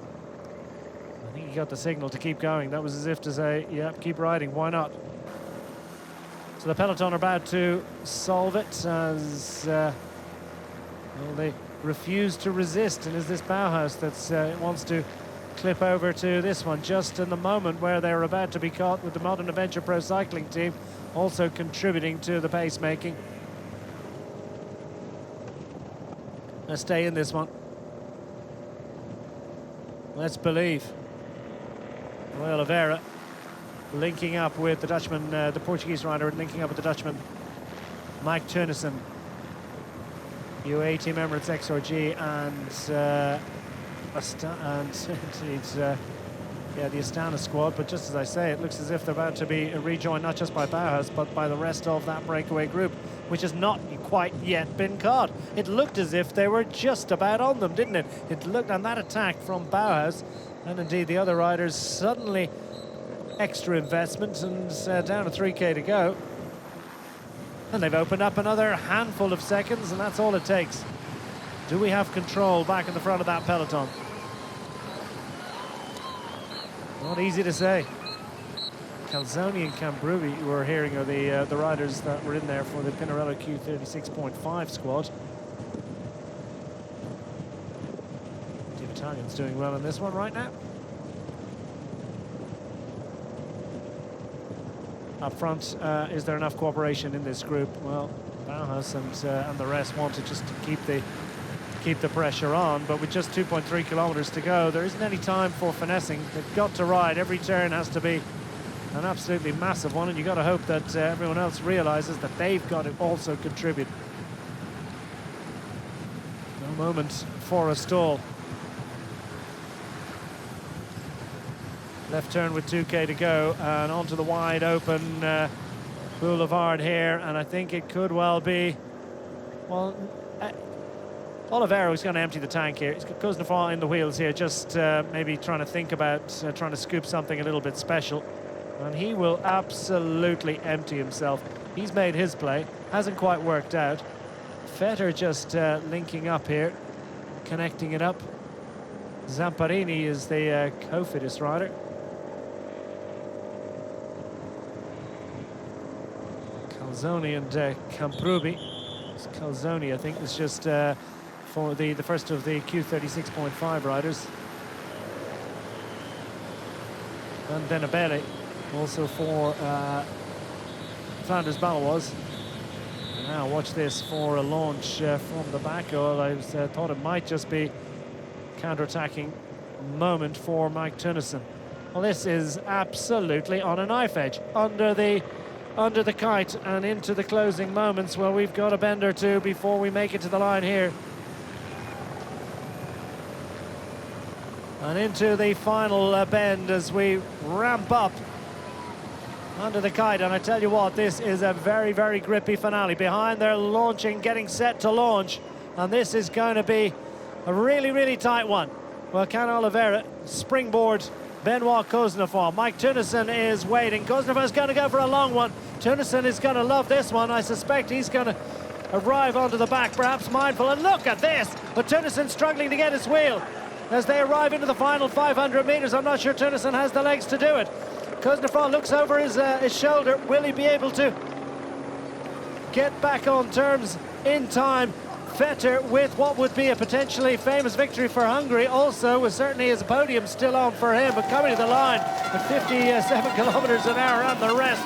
Cruising through the final bend. What about that for form? He's going for glory today, and he's not going to be bested here. Benoit Cosnefroid is going to take it to the line here, and I don't think they're going to get on terms. They're coming from behind. Here comes Merlier, hoovering up the riders from the breakaway, but he's not going to get there in time. Stage 2 goes to the UAE Team Emirates squad. It's glory from that breakaway. Surprise, surprise, surprise, but what a fabulous conclusion to the second day of racing action into Bax here in the Tour de Hongrie. A really terrific stage and absolutely glorious from Benoit Cosnefroid as he delivers that stage success. And I tell you what, that was a fabulous piece of entertainment, and as well he might. Alexis Reynard comes up to congratulate him, as indeed does Juan Sebastian Milano, his teammate. That is stage victory for the UAE Team Emirates XRG. Success in various different races at the same time, and well, let's into the lead of the bike race overall, I suspect, with that one. Certainly there's some very useful bonus seconds gained by Benoit Cosnefroid, ahead of his GC rivals and ahead of his anticipated bid for glory on stage 4. Let's get a look at this again as they raced into the closing moments. Mike Tunnison, I think, knew exactly where he needed to be, on the tail of Roy Oliveira, who emptied himself in that final kilometre just to create the launch pad for Benoit Cosnefroid. But Cosnefroid was already on the pedals and gone, and Tunnison was never going to be able to get on terms. Behind, Eric Vetter knew what to do, but against that kind of strength and ability, and a rider on such stunning form as Benoit Cosnefroid, was never going to quite get back up there in time. And unfortunately for him, it turned out to be the case that, well, they were swamped by the best of the rest from the main peloton behind. We saw Tim Merlier moving up ahead of so many riders on the run to the finish line, but it was all done and dusted at this moment. Time to celebrate the moment for Benoit Cosnefroid.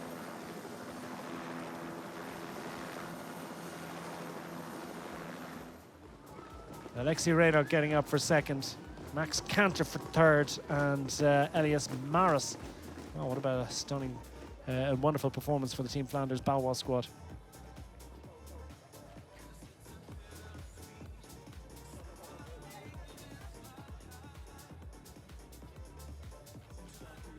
Had a couple of seconds in hand, plus the bonus seconds for Cosnefroid. 30-year-old Scherberg on Cotentin.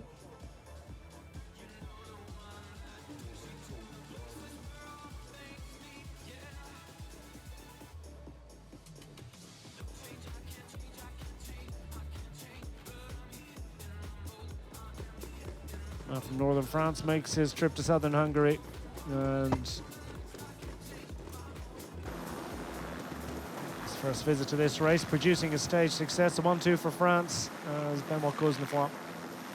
It's in his fellow countryman, UAE Team Emirates XRG, getting the glory ahead of Cofidis, who did a lot to animate the stage and created something a little bit special. Max Canter getting up for third. ahead of Maris Gaviria. Merlier, best you could do was 6. Gaviria ahead of him on that final round to the finish line. What might have been for them, Ben Oliver, fine 6th place finish for the Modern Venture Pro Cycling team, ahead of his teammate Taylor Stites. There's the extraordinary Catholic Church here, hereabouts, just within about 600 metres of the finish line, by the way. We just had a look at it earlier on today. And that is just the most extraordinary piece of architecture, and I think one of wonderful setting for what has been one of the more entertaining stages of Tour of Hungary I've seen in many a long year. Indeed, in bike racing this year, that was a bit of a cracker of a finale, and not entirely expected. And you've got to be vigilant. You've got to be aware. You've got to take your opportunities when they present them. And you've got that kind of form, you can create an opportunity or two. Thank you. Thank you.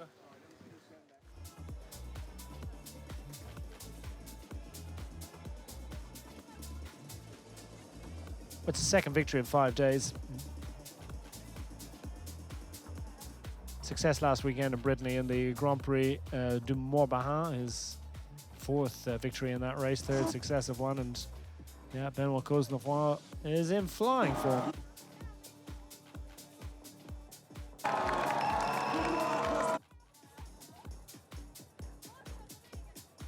It'll be tough to beat for the overall on this kind of form. The UAE Team Emirates XRG squad exactly where they needed to be when the Cofidis squad spotted that opportunity and decided to create something. Cofidis squad coming up with 2nd, close but no cigar, but nonetheless I think they'll be satisfied with a very, very strong finale, and that they produced a good result out of what was a very aggressive policy and aggressive racing style today.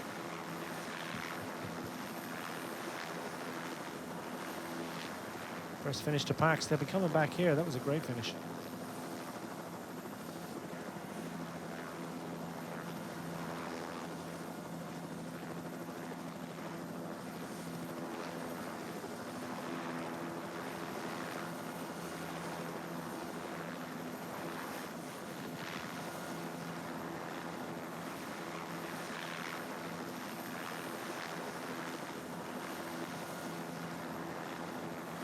Here's confirmation of the finishing order. Well, actually, it's GC, and he is into the lead of the GC by just 2 seconds from Christian Ekholm. I'd say they were looking at the photo for a little while, but it's those that extra second gain at the finish line is key there. So Benoit Cosnefroy has the yellow jersey from Christian Ekholm. Frustration at the end for the Danish rider, but nonetheless he's thereabouts, still 2nd overall. Merlier from 1st back to 3rd, but I think maximum frustration that he wasn't able to go for 2nd stage success. Got more opportunity tomorrow, indeed, on Sunday as well. And Sebastian Milano pushed back a little bit in GC, but now we're starting to see for the first time a GC contender. Get a look at this. Well, like a bullet from a gun, he was never coming back, was he? Tunissen where he needed to be, but just not quite able to respond. The speed that Cosnefroy was going up this hill, if Tunissen had managed to latch on, he might just have been able to stay there, but didn't get there. Cosnefroy not looking for a second invitation. Gone for glory, and a beautiful piece of racing that needed to launch. If he, I think, took the Tunissen to the slightly flatter final 200 meters, he would have been overhauled. Indeed, of course, you had the likes of Gaviria and indeed Tim Merlier coming from behind. Gaviria going for a long one, held off Merlier. It'll be a case of what might have been for the Colombian rider as well.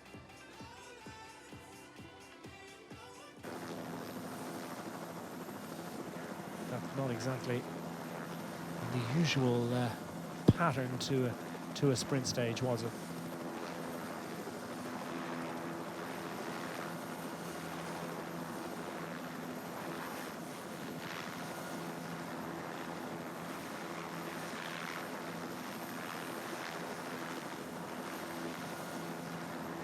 Now Pax can return to its usual calm.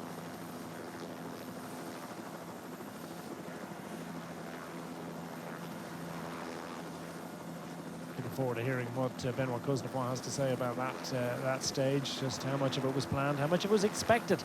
Certainly, there was an element of vigilance, wasn't there, about the UAE squad, and when that split occurred, there were plenty of representation and enough riders willing to contribute to maintain it. It did look, didn't it, with about 6 or 7, about 4 or 5 kilometers to go at any rate, that they had latched on, that the peloton had actually rejoined. But just that attack from Phil Bauhaus to go over to Benoit Cosnefroid and Mike Tunnison, and the rest behind reacting to that, suddenly forced the split again. There was a rider on the front of the peloton for Modern Adventure Pro Cycling, and he just peeled off the front, and there were no more riders available to help with the chase at that point. They were spent force.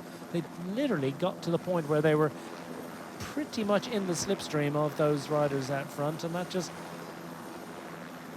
well, the same break, more or less, relaunched, and again, just a few seconds. Well, I'm starting to hear some voices in my ear. I wonder, do we have our stage winner very shortly? Fingers crossed.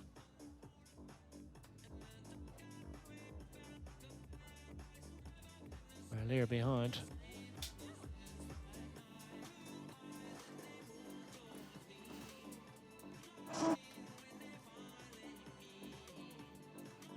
Managed to get over Parasini.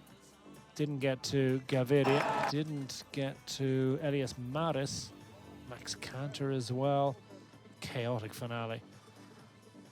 We do like a bit of chaos, especially when it's crash-free, and after yesterday's difficulties, I didn't see a single crash today, so fingers crossed that everybody's managed to stay safe, and well, they've given us great entertainment. Juan Sebastian Molano as excited and thrilled as if he'd won the stage himself. Why not? He played a role representing in that lead group. It's split in the echelon.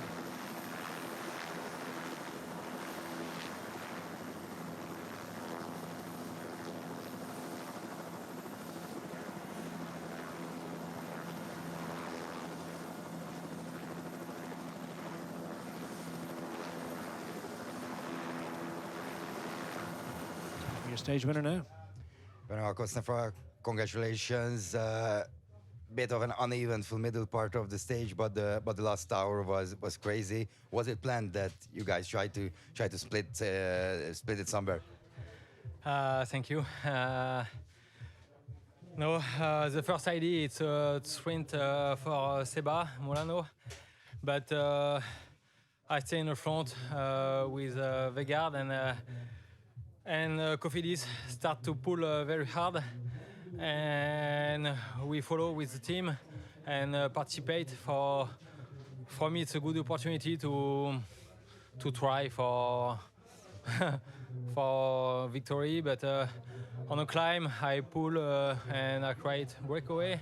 On final, I'm not. I don't have very good legs, but Rory work very well for me. And I watch behind me at 600 meters to the line, to the finish, and I saw the bunch, and okay, no, I go, and I will see. And at the end, it's amazing victory for me. Yes, I'm really happy for the team. He work every day for me, and this victory is for us. Tell me a little bit about the teamwork, because Rui's face was incredible when he pulled for you on the close to the finish, and also everybody from your team were in the first echelon. Yeah. All the team, it's very focused every stage for the opportunity and for Molano, but at the end, it's a nice opportunity today on the final. I don't imagine this final in the bus this morning, but at the end, it's a second victory for me this year, and it's really important. And finally, you now have for a race like this a big gap on the general classification, just because also you went for the bonus seconds for the second day in a row. So how much does it change the approach for the next days? For me, it's better to have more seconds behind before the rider like Plap or another rider, and but this victory, it just I keep the enjoy with this victory, and I will see the next 3 days. But with the weather, it's complicated normally with a lot of rain, and I will see. But it's better to keep second and jersey. Congratulations, merci. Yeah, not necessarily the plan at the outset of today's activities. It was all in for Juan Sebastian Milano, but you've got to stay present. There's confirmation once again of the concluding point. It was a 3-second gap actually to the bunch behind, and he's got a 2-second overall lead. So that's how close things were. Well, didn't get a chance to savour that one and to absorb it and take it in, but Koznefar getting the victory, and it is converted into the yellow jersey heading into stage 3. Christian Ekholm just at a small matter of 2 seconds. Merlier, Milano, Reinhardt, all sprinters. And Eddie Stone in a march really on the GC contenders. How much value will that be when they arrive at the climb in Pech on day 4 on Saturday? It's the big appointment, a couple of times up that one, and that's going to be challenging, I think, for everyone. But well, they got stage 3 to get through before they arrive to our GC appointment on day 4. Cap-Bushfar. Tomorrow, 152 kilometers in total, just over 1,000 meters of elevation. Nothing particularly challenging, and indeed no official climb in the final 70k or so. So that one again, well, it ought to be one for the sprinters, but you never know. If the wind blows as it did today, could have an interesting finale. What was interesting about that one was how it converted from echelon racing with that group up front, and they turned right into the tailwind scenario and with all the shelter, but into those ramps, not particularly steep ramps, but enough to create a slightly different scenario, and all those really strong attacks. Focused and committed bike riders of the caliber of Benoit Koznefar. Well, just a little bit too much for the likes of Merlier and the bunch to get back on. So that's terrific stuff. 3 times up the Pech climb, by the way. Well, 3.5 times up. They do finish on the climb of Pech on the final time of asking on day 4 on Saturday. Just over 2,000 meters of climbing. It's a short ramp, but it is a challenging one. Ladies and gentlemen, we've got an awards ceremony, got some jerseys to hand out, some flowers to distribute, some glassware to be accumulated, and our Koznefar to be feted by local fans here in Pax.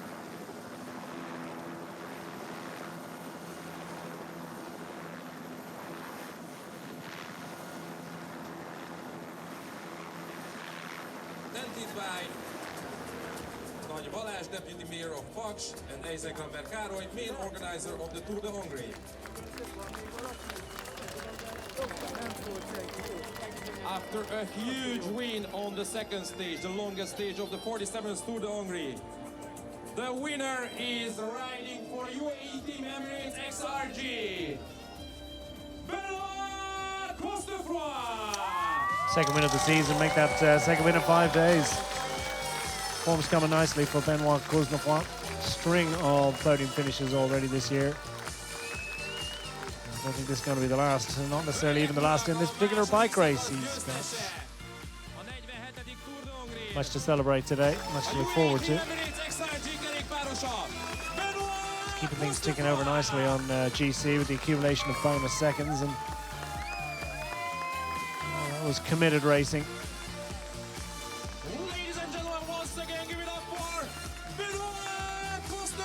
No hesitation stuff, attack after attack.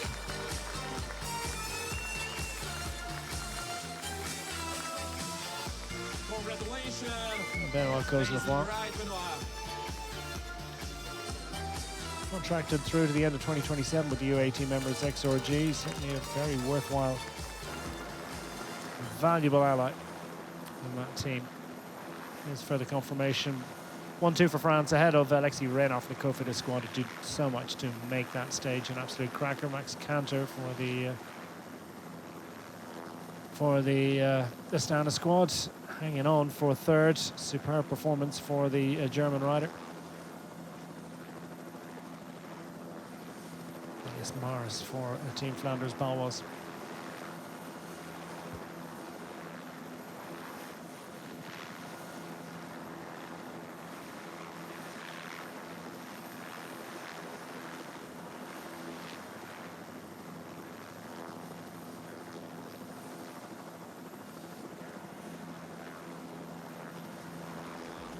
Be presented by Kertesi Tamás, Deputy CEO for Technical Operations at MKIF, and Ezekiel Merkároly, main organizer of the Tour de Hongrie. And the general classifications leader after the second stage of the 47th Tour de Hongrie. And wears the yellow jersey. He's riding for UAE Team Emirates XRG, Benoit Costefroid. He's got the overall race lead earlier than he might have expected into yellow after 2 days. His first visit to the Tour de Hongrie. Into prime position, the UAE squad, plenty of strength and depth. They've got the right combination to defend this one. Potentially the right riders as well to deliver another stage success tomorrow for Juan Sebastian Milano. All eyes now on the Frenchman in defence of that yellow jersey.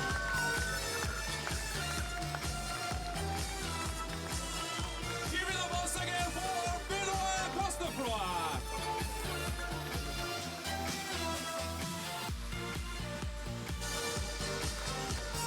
Congratulations. There's that Catholic Church. It's a cracker, isn't it? A piece of, just an extraordinary piece of architecture. There's confirmation. It's a 4-second advantage over Christian Acomb. It's been readjusted now, showing at 4 seconds, 6 seconds back to Tim Merlier. Plenty of riders from early break over the first couple of days, and indeed from the first 2 days of at the finish line, showing in that top 10. Plenty of sprinters, plenty of breakaway riders, just one GC favourite, and that's Benoit Cosnefroid, right at the head of affairs, with at least 16 seconds advantage over the rest. And a little head start ahead of the GC push on Saturday.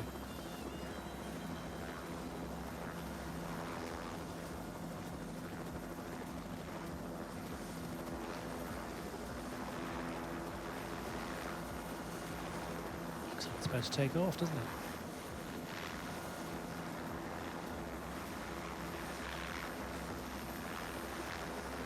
Double the GC, that extraordinary place of worship. Red jersey sponsored by Cofidis will be awarded. The red jersey will be presented by Székely Ágoston, Partner Relations Director at Cofidis, and Szepesi András, Risk and Debt Collection Director at Cofidis.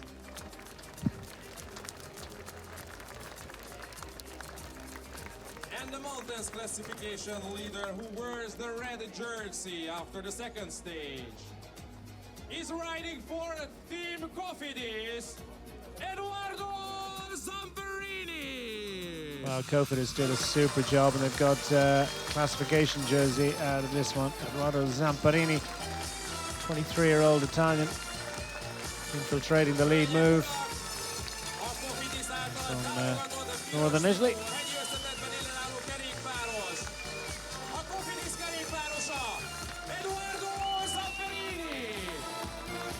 String of strong results, a couple of victories in as Palmares as a pro bike rider. Arrived at Cofidis this year from the Arkea B&B Hotels Continental squad. So step up from this year, already delivering. Congratulations, Eduardo.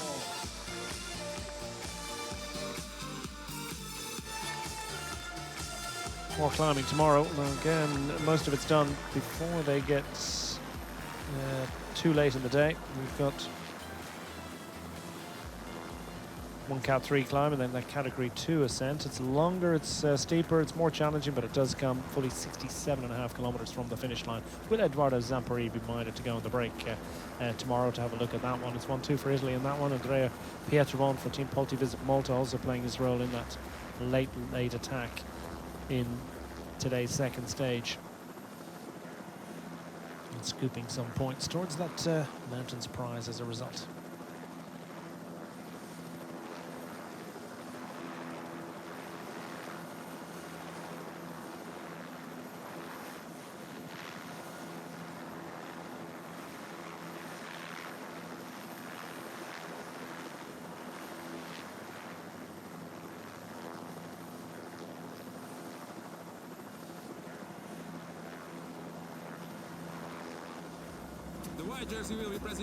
Yeah, the leading Hungarian to be mulled over and decided. I think this is probably Vetter, isn't it? It was a super job done by them. And the best Hungarian rider who wears the white jersey is riding for Team United Shipping, Vetter Erik. Yeah, they do the surnames first round here, don't they? Oh, a super job done by Vetter Erik, or Erik Vetter is attacking, getting clear, just over half a minute advantage for the two-time national time trial champion. Then he was scooped up by that attacking group from the Echelon Racing went down. And he still had the strength not just to stay in that move, but also to respond to the attacks from Kuznetsov and others. He was in perfect position when they arrived into the left-hander in that final kilometre. Survived up the finishing hill. Quite manage a top 10 finish, but nonetheless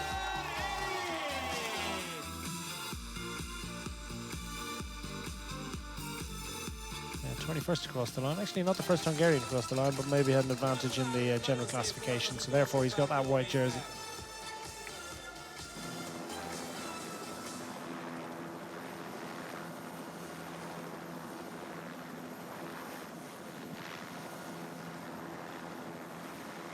Stage 2 under their belts, as I say. We've got tomorrow's 152 kilometre third stage now to look forward to. There's the situation in the best Hungarian rider classification, nothing between Vetter and Martin Dina. Attila Valter will also have an eye on the overall, the 2020 overall winner for the Team Bahrain Victoria squad.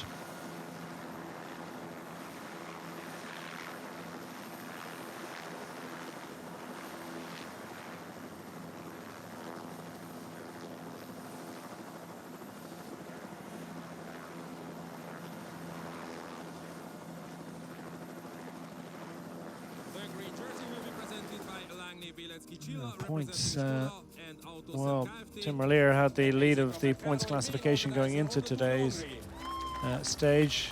A bit of frustration, I think, for the Belgian that he wasn't able to contest. Who wears the green jersey after the second stage is riding for Suda Quickstep, Tim Merlier. Out of yellow, your stage 1 winner, Tim Merlier, in the top 6 today, but close but no cigar. Still adding to his points total and just about fending off the overall race leader Benoit Kuznetsov to retain the lead of the points classification, which is, I suppose, the likely expected classification jersey at the beginning of the week.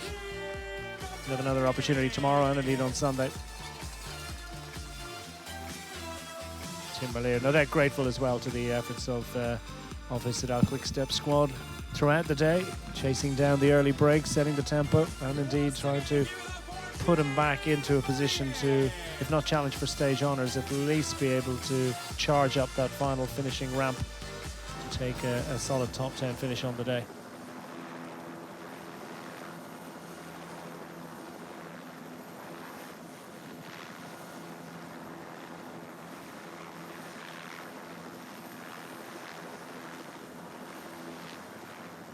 Yeah, just a matter of 4 points ahead of Benoit Kuznetsov. Again, a sprinkling of sprinters. Benoit, the puncher, And then breakaway riders like Acomb in that points classification.